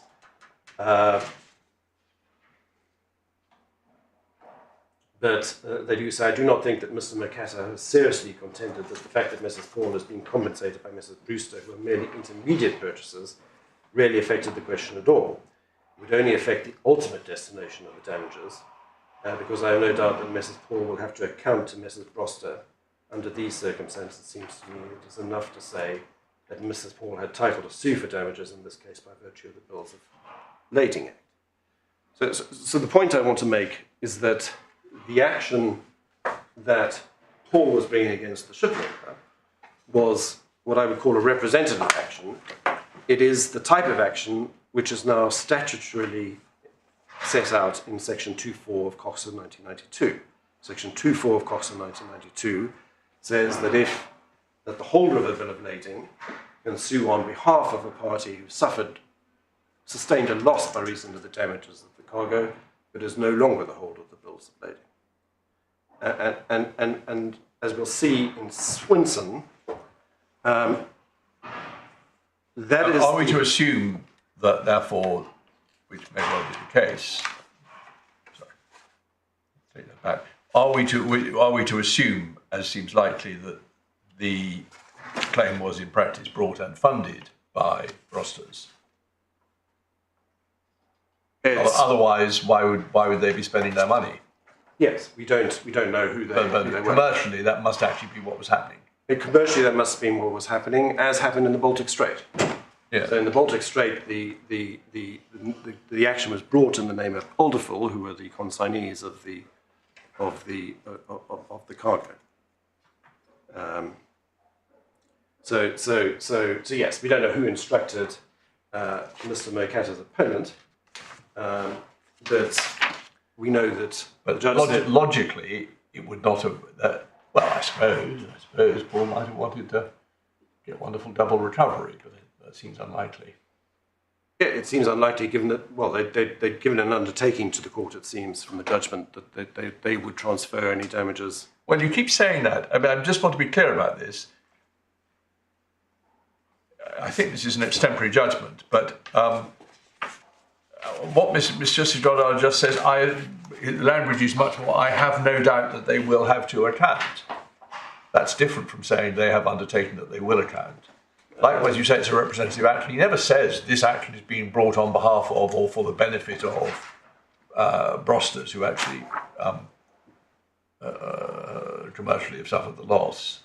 Yes. He doesn't say that, and it's quite important to his analysis that he doesn't say that, Well, though he points out that that will in fact be the case. The likelihood is that both in Paul and I suppose in the present case, the action is funded by the insurers who have in fact paid out and who will be the ultimate recipients of any damages. Well, we know that there was both cargo insurance and P&I insurance in 1937 as there is today. Exactly. So yes, it's likely that the same principles. Yes, So accounting to the to Brosters is purely theoretical because the cargo insurers have paid out and they'll get the money. I'm not sure I'd quite go that far, that it say it's purely theoretical, because at page 30, second column, you picked up, my lord, that it couldn't have been Mr. Mercator who said this, but the judge does say it is agreed here and admitted by Mr. Mercator that if they are recovered damages in this case, they are trustees of those damages for Messrs. Broster who have already paid them. So that seems to me to be something in the lines of an undertaking given to the court that is what would happen. Me, but I don't think it takes away from the point that this was on an NA analysis of representative action. It wasn't in my submission Paul recovering its own loss. It was recovering damages which had in fact been sustained by another. And that is an important point of distinction when we come to the Baltic Strait. The other point, of course, to be derived from R.W. Paul is that where we're deciding the same case today, the obvious answer to any suggestion that the recovery made under the Corn Trade Association sale contract arbitration should be brought into account in mitigation, in reduction of damages, would be that that clearly arose under an independent transaction. So there was actually an arbitration under the sale contract, which resulted in a damages award by the trade arbitrators, under which damages were paid. So it's not a case where the facts align with the facts we have here, where I say the benefit obtained from the sellers arose from mitigatory steps taken by the buyers after the damage caused by the shipowner's breach of contract carriage was ascertained to deal with the damaged cargo after it had been discharged. And so that is an important, in my view, in my submission, crucial factual distinction between Paul's case and the facts of this case. Well, the essence of that distinction is that in that case there was a legal obligation to pay arising by the arbitration, and in this case it seems to be common ground, subject to we will hear later, there's no legal obligation to pay, there was regarded as a commercial obligation to pay. Well, I don't think we've even got that. We don't know why it was paid, but Well, they didn't pay because it was Christmas. that is true. Yeah. If you don't like commercial, I'll just say non-legal cause for payment. Well, it's my submission to you that it was probably paid to facilitate the transaction and persuade Oilex to agree to the release of the cargo and resolve it. But Anyway, sorry. no. But my point, but you are 100% right, my lord, that this is a case where, were it to come before a court today, the court would say there's no avoided loss or net loss rule here. This is firmly within the principle that the damages arose out of an independent transaction, which was concluded before the breach and arose under the terms of that transaction. And so has nothing to do with the shipowner's breach. Just to follow up, and perhaps contrary to what I've been putting to you, or at any rate, giving a different shading on it, if you look at the argument about costs afterwards, counsel for the claimant, Mr. Miller, does say, plaintiffs, I should say, the plaintiffs are suing for money of which they were held to be trustees for the sellers. Yes. And then a little later on, he uses the phraseology, the plaintiffs are suing on behalf of the sellers. Yeah. Yes. I mean, the only point I wish to make is that this is an example of a representative action. Yes. No, which, had it been done today, would have been pleaded by way of Section 2.4 of the Carriage of Goods by Sea Act 1992. Is there any clue as to why Mr. Justice Goddard didn't order interest? I can't assist you with that. No. Well, I mean, he just says, I don't think I ought to allow interest. It seems to be a little counterintuitive. Perhaps the sale contract arbitration had recently concluded, so that there was no real... Maybe that he thought that the time at which the... Okay, moving evidently from it. Sounds to me as if Mr. Miller was founding on the loose usage of the word trustee in order to say he could get interest under some kind of equitable principle, which he couldn't get under the statute, possibly because the events in question took place before the statute came into force. I don't know. Probably why he became a famous maritime arbitrator after this case.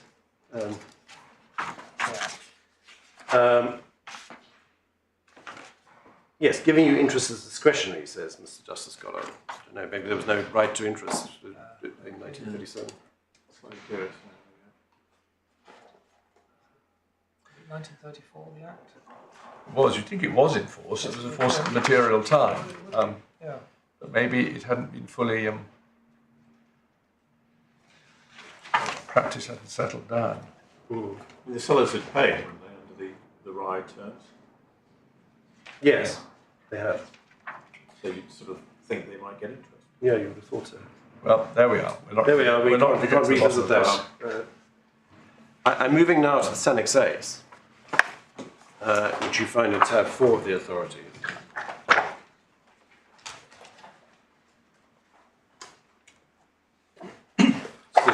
First instance decision by Mr. Justice Hobhouse.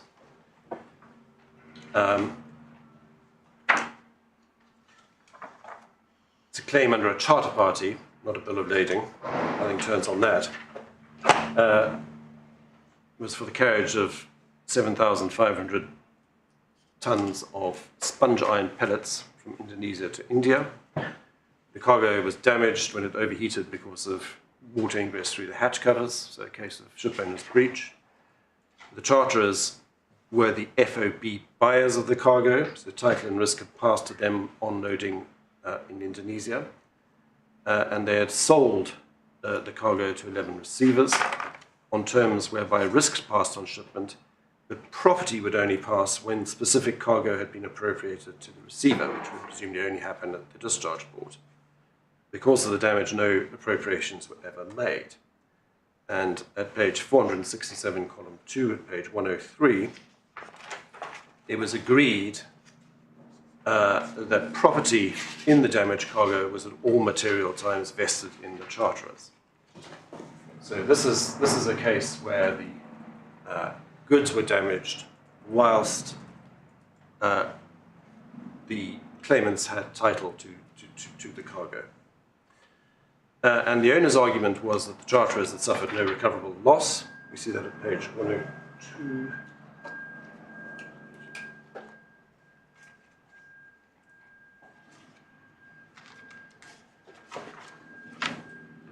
The owners contended that the charterers were only entitled to recover nominal damages because they had suffered no recoverable loss since they had been able to collect the price of the goods from the end users. There were letters of credit in place under the subsales, and the claimant was able to draw down on those letters of credit, notwithstanding the damages. And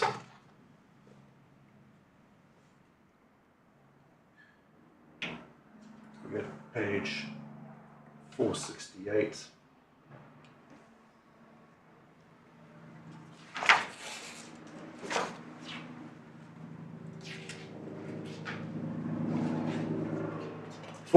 First column, Mr. Justice Hobhouse dismisses that argument in trenchant terms. Argument is patently unsustainable. I do not feel it necessary to call upon the claimant's counsel. It has long been settled law that the owner of goods is entitled to sue and recover damages in respect of loss or damage to those goods. The only qualification is that if he is suing in tort, his claim may be defeated if his claim is a bare proprietary one, does not include any right to possession of the goods. In English law, he says the claimant's property in the goods, which gives the right to recover substantial damages.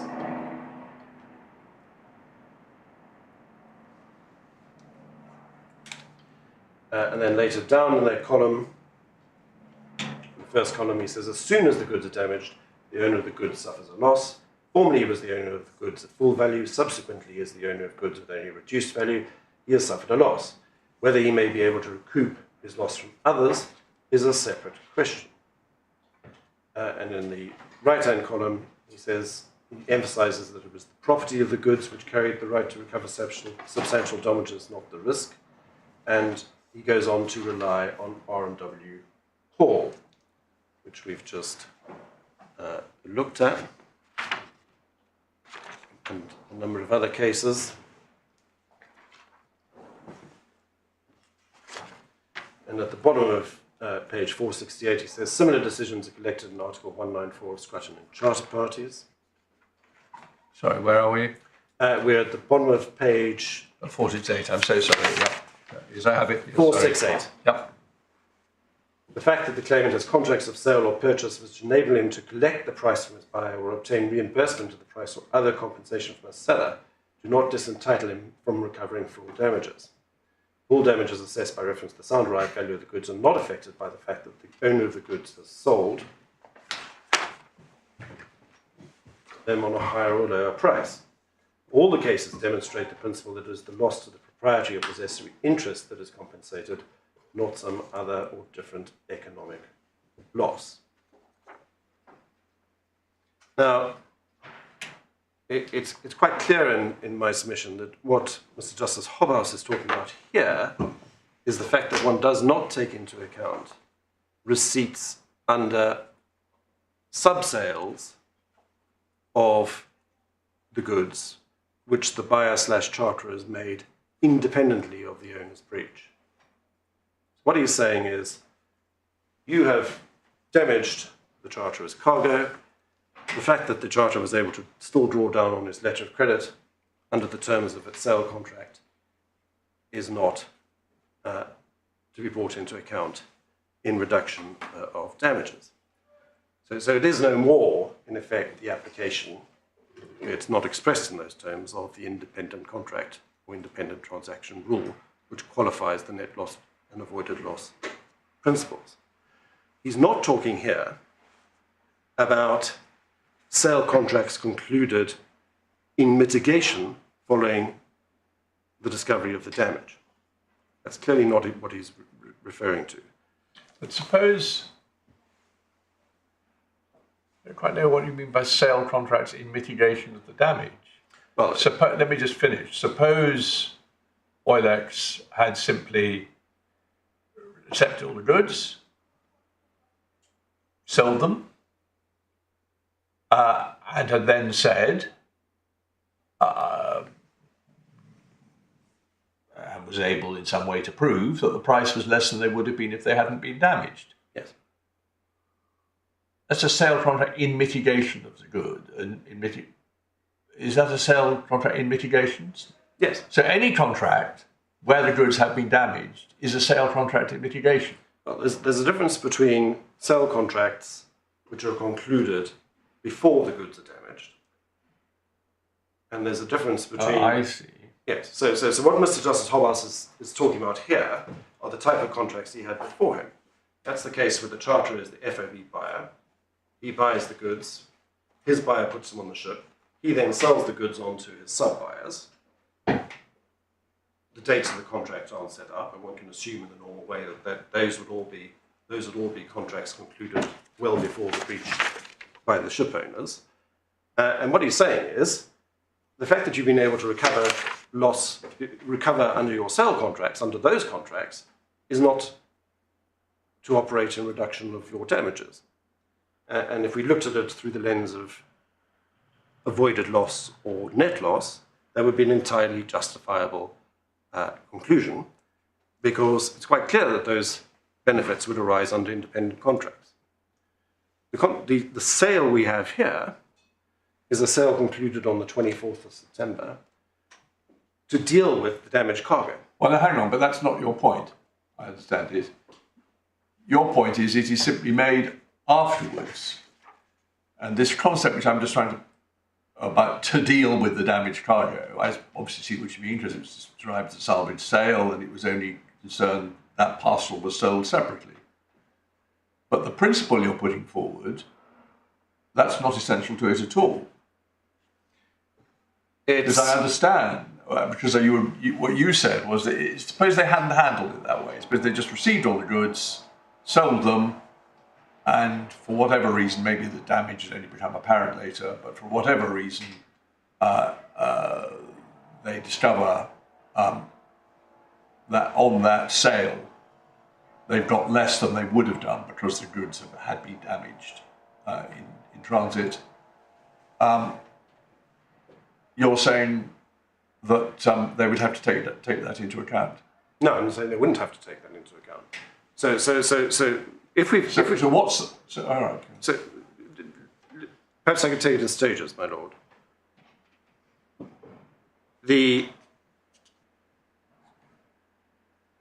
At the risk of repeating myself, the contracts that Mr. Justice Hobart is talking about are clearly contracts that were concluded prior to the breach. Yes.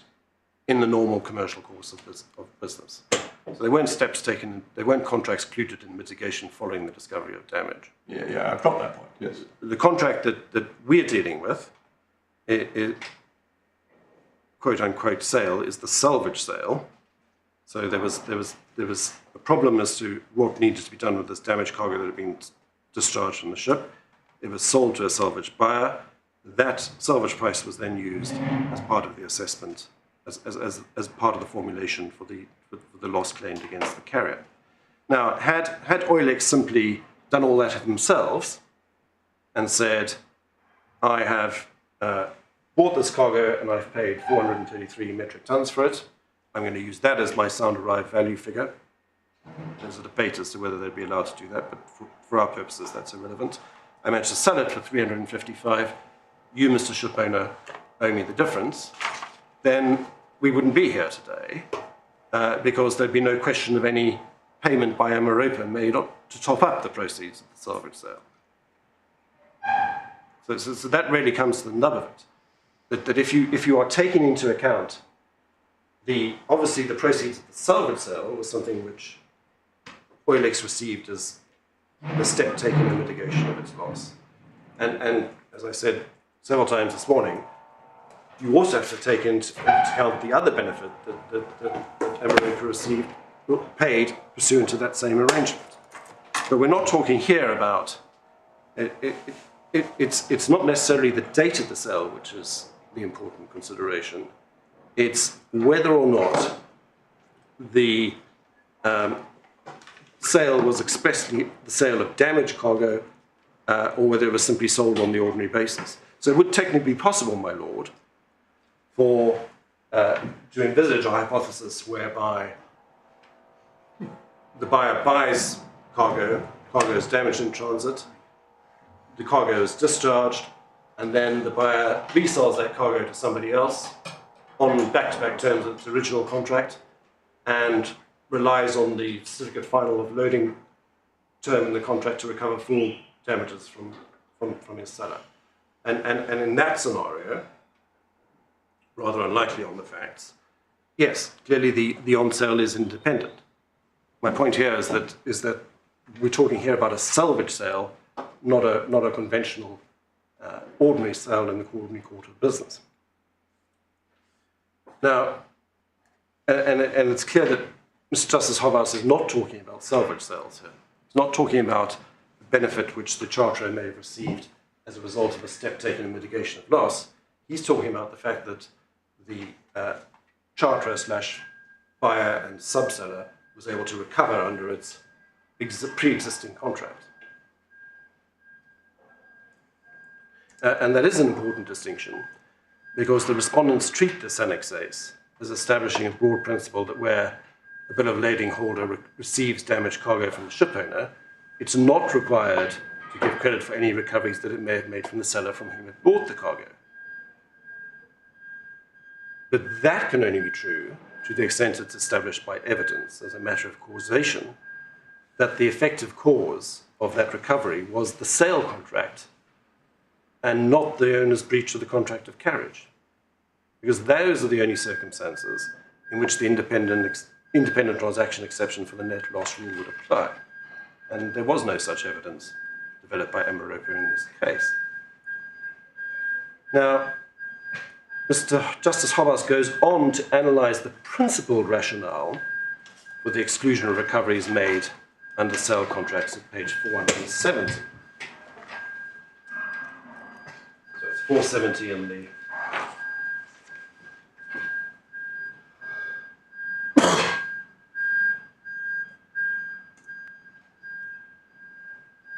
Yep, we have it. yeah.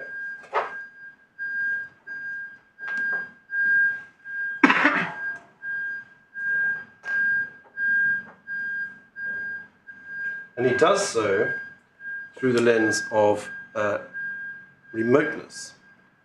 So at 470, column 1, there's a discussion of Lord Diplock's speech in the Elba Zero. And in the third paragraph, Mr. Justice Hobhouse says, the support which the carriers seek to obtain from Lord Diplock's speech is a reaffirmation of the general rule of English law that apart from nominal damages, the plaintiff can only recover in an action for breach of contract the actual loss he himself has sustained. Lord Diplock did not have to discuss specifically the case of the plaintiff as property in the goods but not the risk. But I'm confident that if he had, he would have analysed the situation where the plaintiff initially suffers a loss, that is, the diminution in the value of his goods, which he is then able to recoup for himself from a third party. Such a situation, therefore, involves a question of remoteness or mitigation to which I would have to revert. And in the right-hand column... Yes, just, I'm not asking you to read it to us, but that's in a sense foreshadowing a point he's about to return to, but finishing off, he is really putting a nail in his primary point by reference to the what Lord Dipnot said in the Albazero, that in a case where a plaintiff is recovering damages in the economic interest of another, he has the right and can claim the full loss, but has to hold it on account. Yes, so that is the R&W Paul situation Yes. that's been looked at, or the Article 2.4 Cox in 1992 situation. And I'm going to put a pin in that, my lord, because it is my case when we look at the Baltic Strait, that the judge erred there in viewing, in expanding the full recovery principle beyond cases of transferred loss or representative actions. Yeah. When he looked at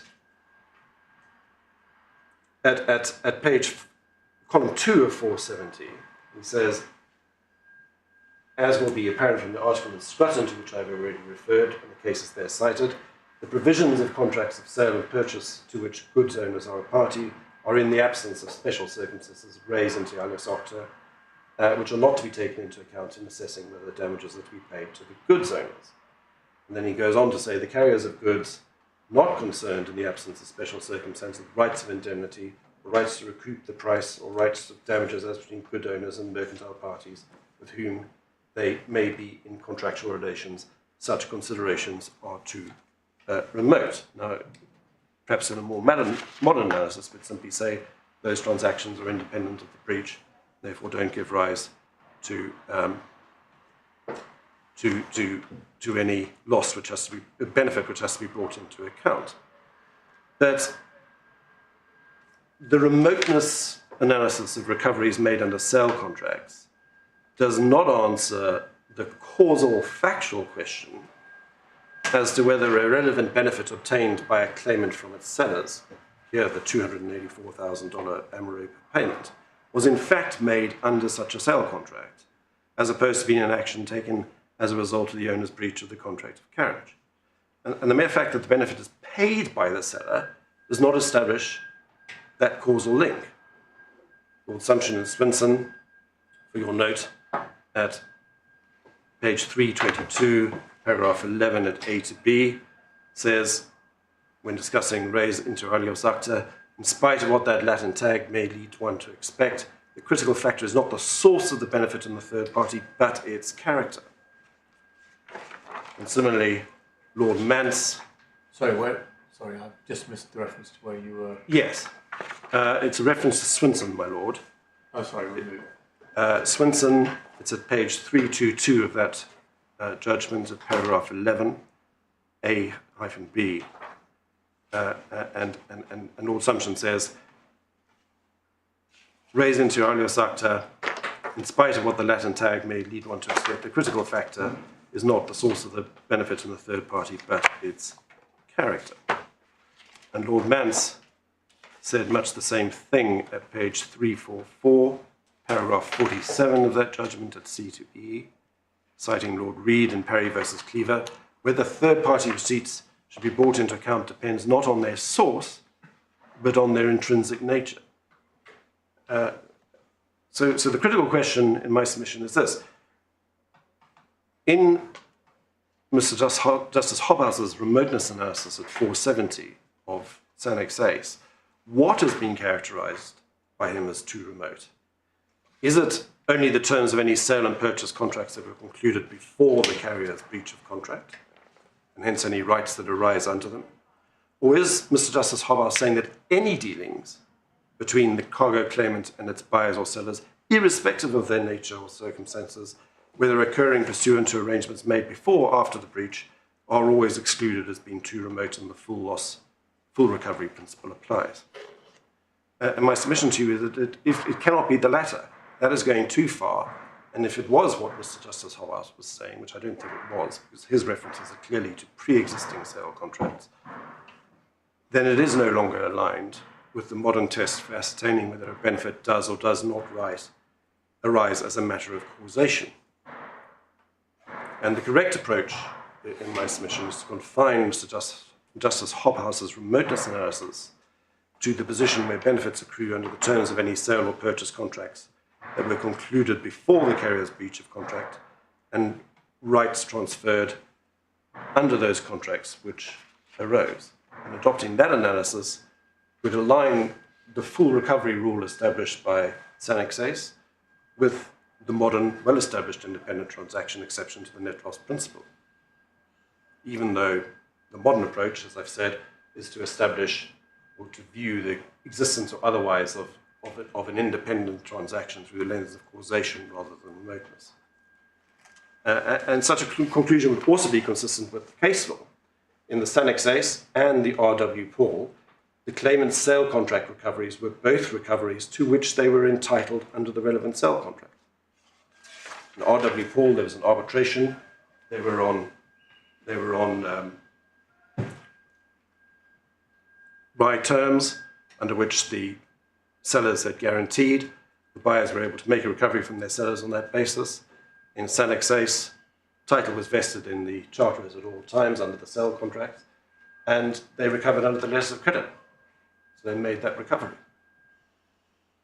So there's not a case where the independent transaction rule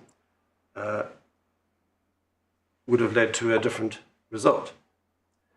And if we look at the current, Mr. Justice Hobhouse referred to an earlier edition of Scrutton. At Article 213 of the current edition of Scrutton, which we've put in the bundle, the editors there treat the exclusion of recoveries from sellers in the context where the cargo owner is compensated by a seller for short or damage delivered by reason of his purchase being on delivered and not ordinary CIF terms.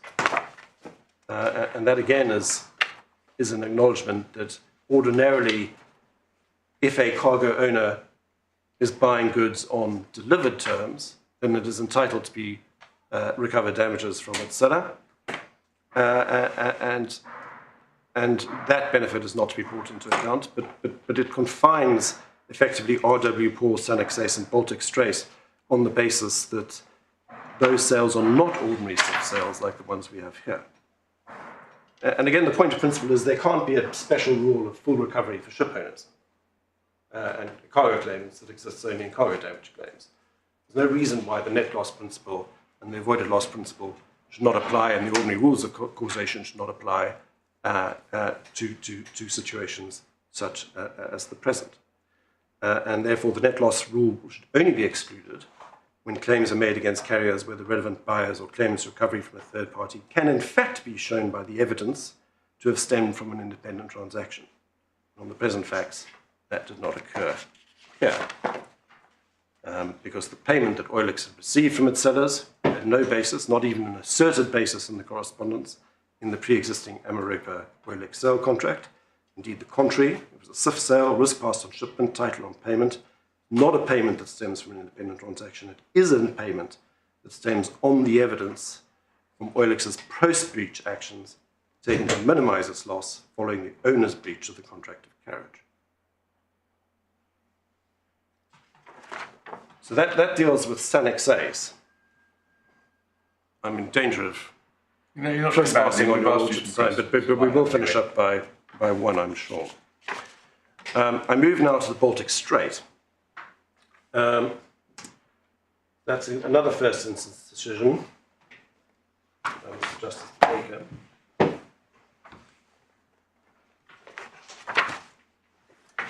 It's a much more recent case, 2018. It's in tab 5 of the authorities.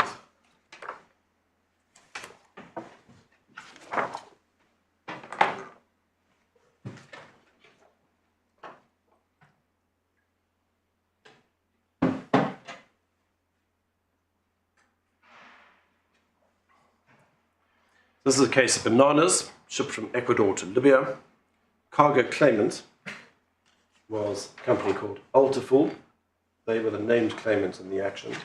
And the another in the action referred to was the insurers, subrogated insurers, the company SIAT, the well-known Italian company, insurance company. At all material times, Ultiful were the holders of the bills of lading. They were also the buyers of the bills of lading. The cargo outturned damaged. And if one goes to page 35 of the judgment,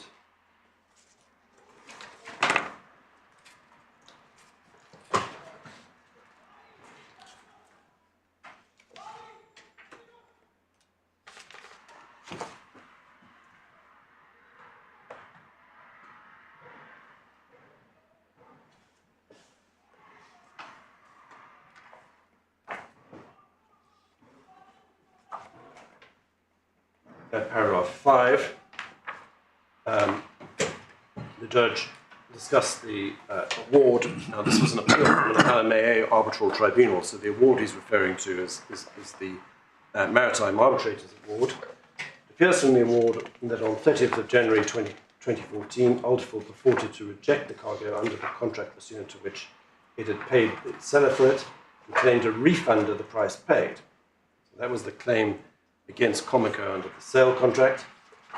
The seller, Comico, was also the voyage charter of the vessel. In paragraph 6, in due course, the award does not say when, Comico agreed a credit of 2.5 million in favour of Ultiful to be spread over 3 subsequent shipments. The arbitrators held that this was by way of settlement of a dispute over the validity of Ultiful's purported rejection, so as to preclude or reverse that rejection, hence the arbitrator's reference to a disputed rejection. And in the right-hand column in paragraph 9, under questions arising, there was an argument by the charterers. They didn't have to give credit for Ultiful's recovery because it represented an insurance recovery so as to be raised into alias acta. And the judge points out that the arbitrators dismissed that answer, concluding that despite the extreme similarity in amounts, the credit promised by Comico was by way of settlement of the sale contract dispute. It was not an insurance contract payment. That conclusion cannot now be reopened. And then Ultiful assigned its rights to Comico, which were then assigned to the insurers. Now, we don't know. We know when the assignment was given, but we don't know, according to the judge, when the credit was given. So we don't know whether the assignment was given in return for the credit or not, although in my submission it's likely that it would. But the owners claimed that in assessing Ultiful's damages as assigned, they were to be reduced in proportion to the credit Ultiful had received from Comico. Now, the issue in the case, therefore, was whether Ultiful or SEAT were entitled to the full value of the cargo damage, irrespective of any recovery from Comico, and they relied on R.W. Paul as direct authority for the proposition that Ultiful was entitled to recover full damages without reference to the credit by way of settlement of a sale contract dispute between them in relation to the cargo. We see that in paragraph 18 at page 37. So the submission in the Baltic Strait was either that the recovery was an insurance recovery and so collateral, or that it was not to be taken into account because it arose by way of settlement of a sale contract dispute. And again, that aligns with what we saw in R.W. Paul and in the Sanix X. We're dealing here with the benefit obtained squarely out of the settlement of a sale contract dispute. And that is the crucial point, factual distinction between the facts of this case and the other cases that we've been looking at. Because here there is no evidence showing an effective causal link between the sale contract and the benefits, as there was in Baltic Strait, as there was in R.W. Paul, and as there was in Sanix X. There's no real discussion in the judgment as to the extent to which the sale contract dispute settlement arose out of an independent transaction. There's a brief reference to Swinson in paragraph 22, and it's a passing remark that there's nothing in Swinson to cast doubt on the correctness of R.W. Paul. And again, that's right, because Swinson says you take a benefit into account if it results not from an independent transaction but avoids the loss.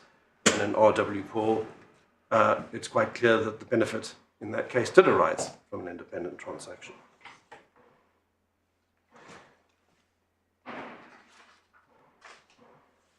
But paragraph 25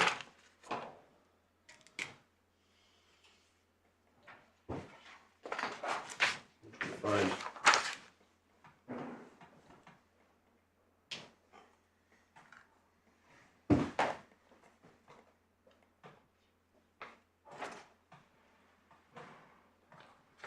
paragraph 25, left-hand column. The judge holds that under English law, a bill of lading holder suing on a bill of lading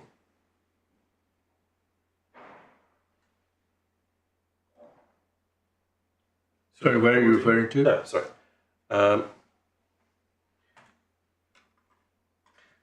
Yes, sorry, that's paragraph 18. In paragraph 25, the judge says, Mr. Thomas's proposition found in R.W. Paul is sound for bills of lading holders who receive cargo in damaged condition from the ship and who then own or later come to own damaged cargo pursuant to sale arrangements to which the carrier is not Yeah, a 18 party. is the submission that he 18 accepts. is the submission. 25, Yes. so he- Yeah. Now, this is in response to an argument raised by Mr. Alistair Schaff. You see.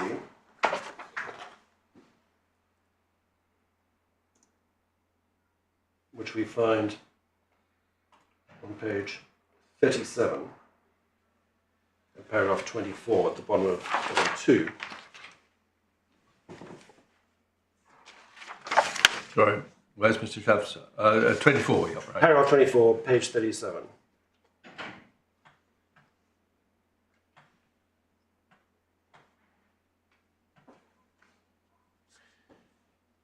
So the issue, question 3, was the question as to whether or not English law automatically permits a full recovery by a cargo claimant, irrespective of any recoveries made under sale contract. And in argument, Mr. Schaff QC answered question 3 differently, contending that as explained by the Sanex case, which he said I should take as the leading modern authority in analysis, the doctrine of full recovery in respect of damaged cargo was limited to cases where the claimant owned or was entitled to immediate possession of the cargo, going across into the left-hand column on page 38, when it was damaged. And the reason he was advancing that case is that there had been no finding by the LMA tribunal as to whether or not Ultifol was in fact the cargo owner at the time that the cargo had suffered damage or not. There was an attempt to effectively score a technical win and set aside the award on that basis.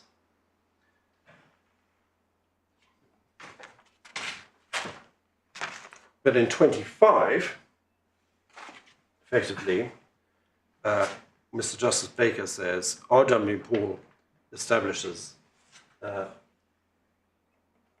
full recovery rule in both cases.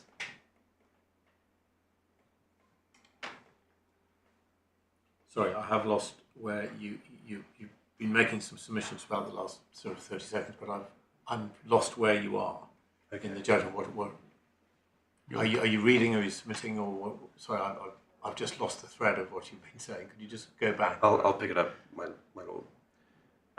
The issue was, let's take it back up. Well, can we not shorten it to this extent? The issue raised by Mr. Schaff was that it made a difference whether they were actually the owners of the cargo at the time the damage was done. To which, have I got this right? The judge's answer is that it doesn't make a difference whether they're the owners, as long as they are the bill of lading holders who receive the cargo in damaged form and come to own it later. Yes, That was the point he was addressing, and he was answering. Is that was Have I got that right? Yes, so we start with... Where do you, how does that help you? It helps me because if Mr. Schaff is correct in his analysis and the full recovery is only to apply in circumstances where the person who suffered the loss was the owner of the cargo at the time that the loss was sustained, that is not this case. Because as we've seen at the outset, Oilex only became the owner of the cargo on the 4th of September when it paid for the goods, and the cargo had already been damaged by heating before that date. Well, you say if Mr. Schaff is correct, but Mr. Justice Andrew Baker rejects what he says. So are you saying that... That's why I'm saying he's wrong. He's wrong, yeah. Yes. And just to pick up the threads of that, the proposition that Mr. Justice Baker was agreeing with is the one that Mr. Thomas QC was advancing in paragraph 18, which we find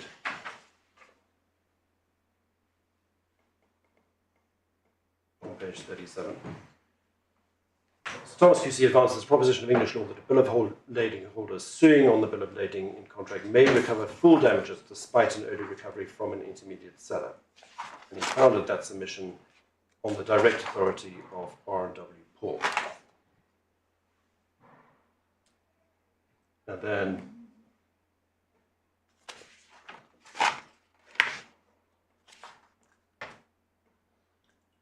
so when Mr. Justice Andrew Baker agrees with Mr. Thomas, he qualifies it to this extent. All that is necessary is that they should own or later come to own the damaged cargo. yes, Pursuant to sale arrangements to which the carrier is not a party. How much further it goes, he says, I don't need to say. So he's not accepting the full proposition at para 18. Is that the point you're making? yes. So Again, what do we get from that? So paragraph 28, he says there's consideration in R.W. Paul of when and how the plaintiff acquired property. That is not, he says that's no longer an inquiry required by Costa 1992 as part of proving title to sue.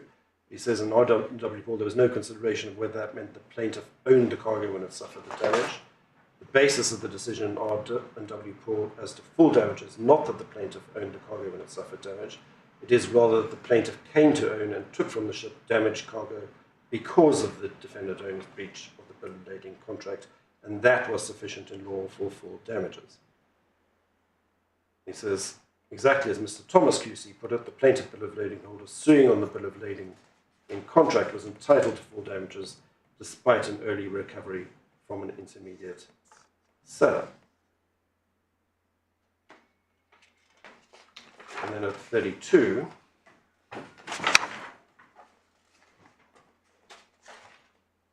paragraph 32, which is on page 39,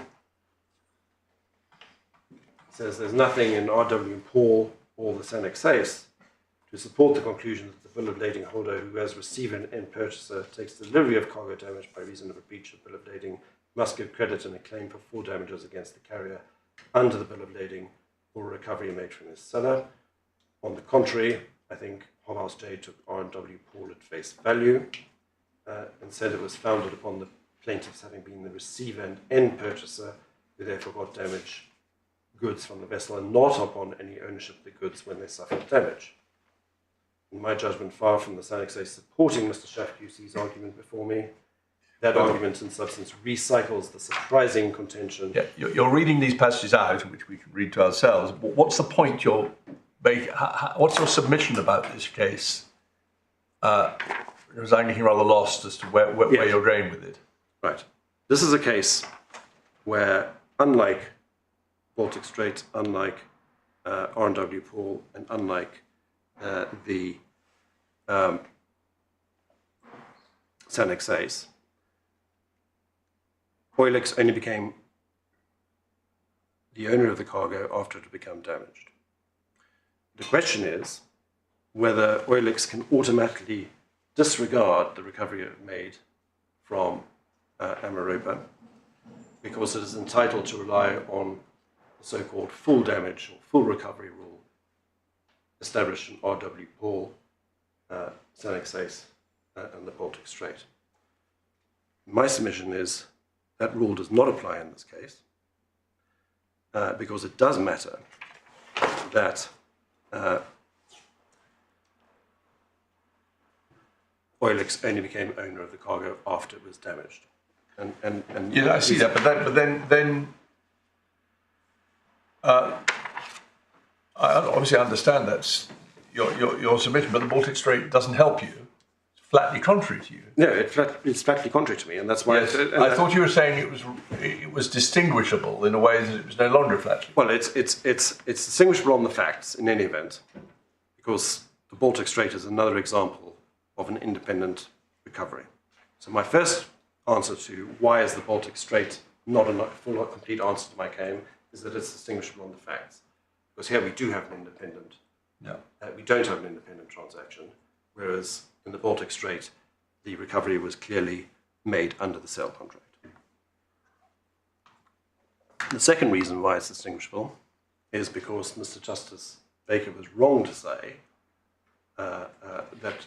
That's not why it's distinguishable. That's why it's wrong. You're saying why A, distinguishable for the reason given, and or wrong. Yes. Okay. Now, in the Baltic Strait, the question is this: for the full recovery rule to apply, does the claimant have to be the owner at the time of damage, as was the case in the Senex case, or must the full recovery principle also apply when the claimant has become the owner of the cargo after it has become damaged, which is what happened here? And in the Baltic Strait, if one looks at paragraphs 26 to 33 of the judgment, Mr. Justice Baker holds the answer applies in both. The full recovery rule applies in both. Yes, exactly. Why are you saying he's wrong? He's wrong because it is not easy to see why a cargo owner's right to recover full damages should apply even where the claimant only acquired ownership after the event. Because when a receiver of the cargo, who is also the bill of lading holder,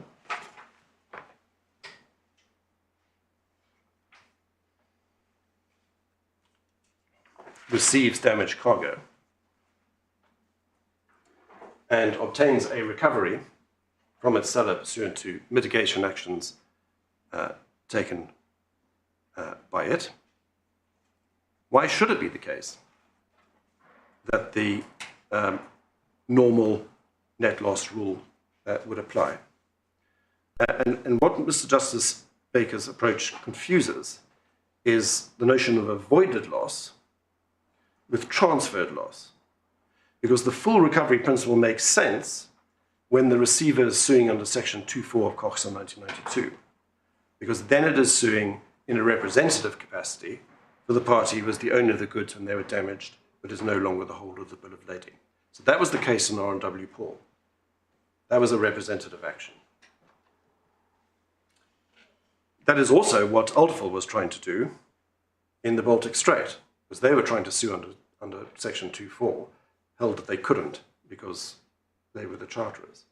But in a case of a representative action, the point is that obviously any recoveries made under a sale contract are automatically to be excluded, because the person who suffered the loss on whose behalf you are suing is not a party to that sale contract. So it makes sense to say that the full recovery rule applies in a representative action. Where, however, you are suing on your own behalf as the bill of lading holder for your own loss, then there's no reason why the ordinary rules of avoided loss and net loss should not apply as they do to any other type of claim. And it is the fact that it is this confusion between avoided loss and transferred loss, which in my submission explains why Mr. Justice Andrew Baker was wrong. And if we look at Swinson, we can see that quite clearly set out in the discussion about transferred loss in that case. So if we pick up Swinson and the authorities,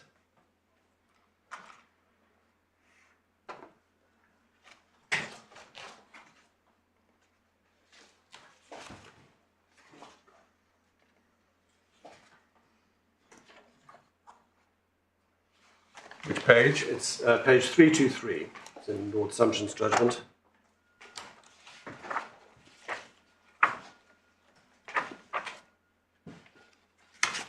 Paragraph 14. Want us to read the whole passage? Well, he goes on, he says this. He says the principle of transferred loss is a limited exception to the general rule that a claimant can recover only loss that he himself has suffered. And then he goes on to say that the paradigm case, as he describes it, is the rule that is applied in the law of carriage of goods by sea ever since Dunlop versus Lambert in 1839, that a shipper may sue the shipowner for loss or damage to the cargo, notwithstanding that the loss has been suffered by the consignee to whom property and risk, but not the rights under the contract of carriage have passed. He goes on to talk about the Elder Zero.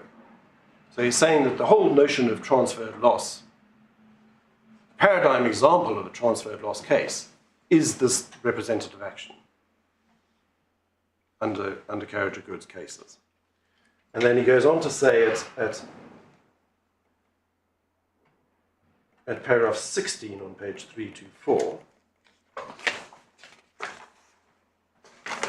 it is, however, important to remember that the principle of a transferred loss, whether it's broad or narrow form, so it's paragraph 16, is an exception to a fundamental principle of the law of obligations. In other words, that the loss must be one that the claimant has in fact suffered, and not an alternative to the principle.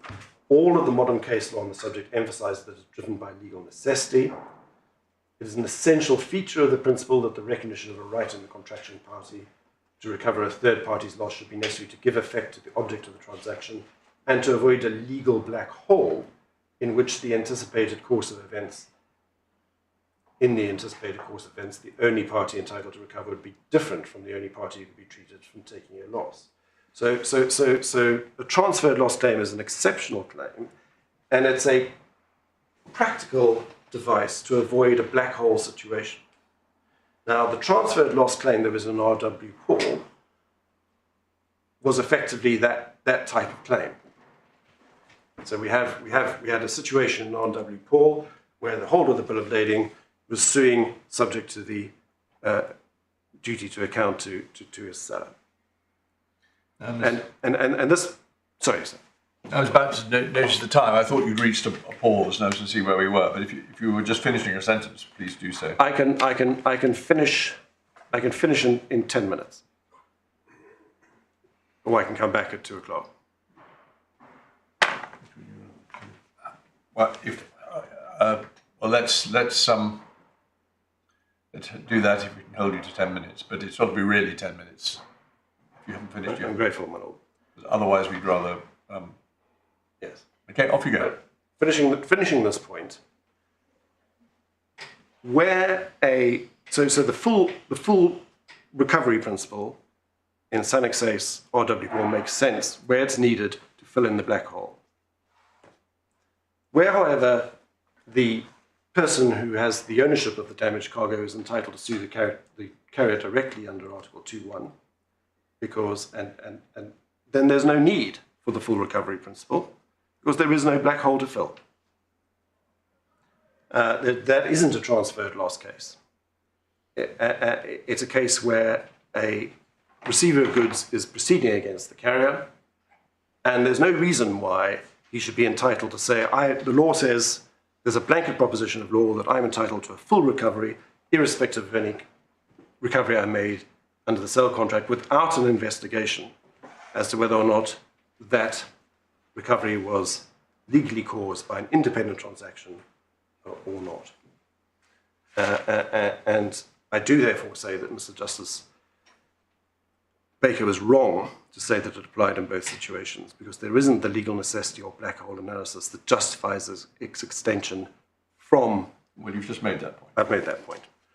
The final point I'm going to make before I sit down is a point I highlighted in the beginning, which is my plums and duff point.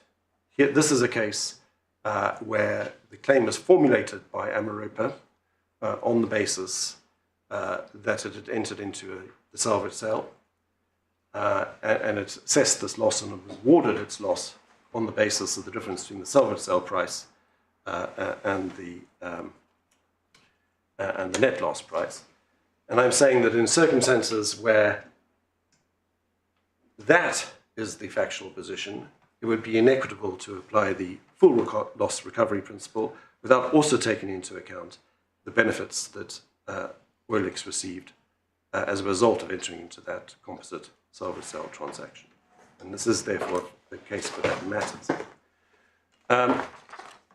That, my Lord, are my submissions in opening. You didn't take your full 10 minutes. Very well, thank you. That's helpful. Unless my lords have any questions, we'll come back at 2:05. Thank you. Paul Rand,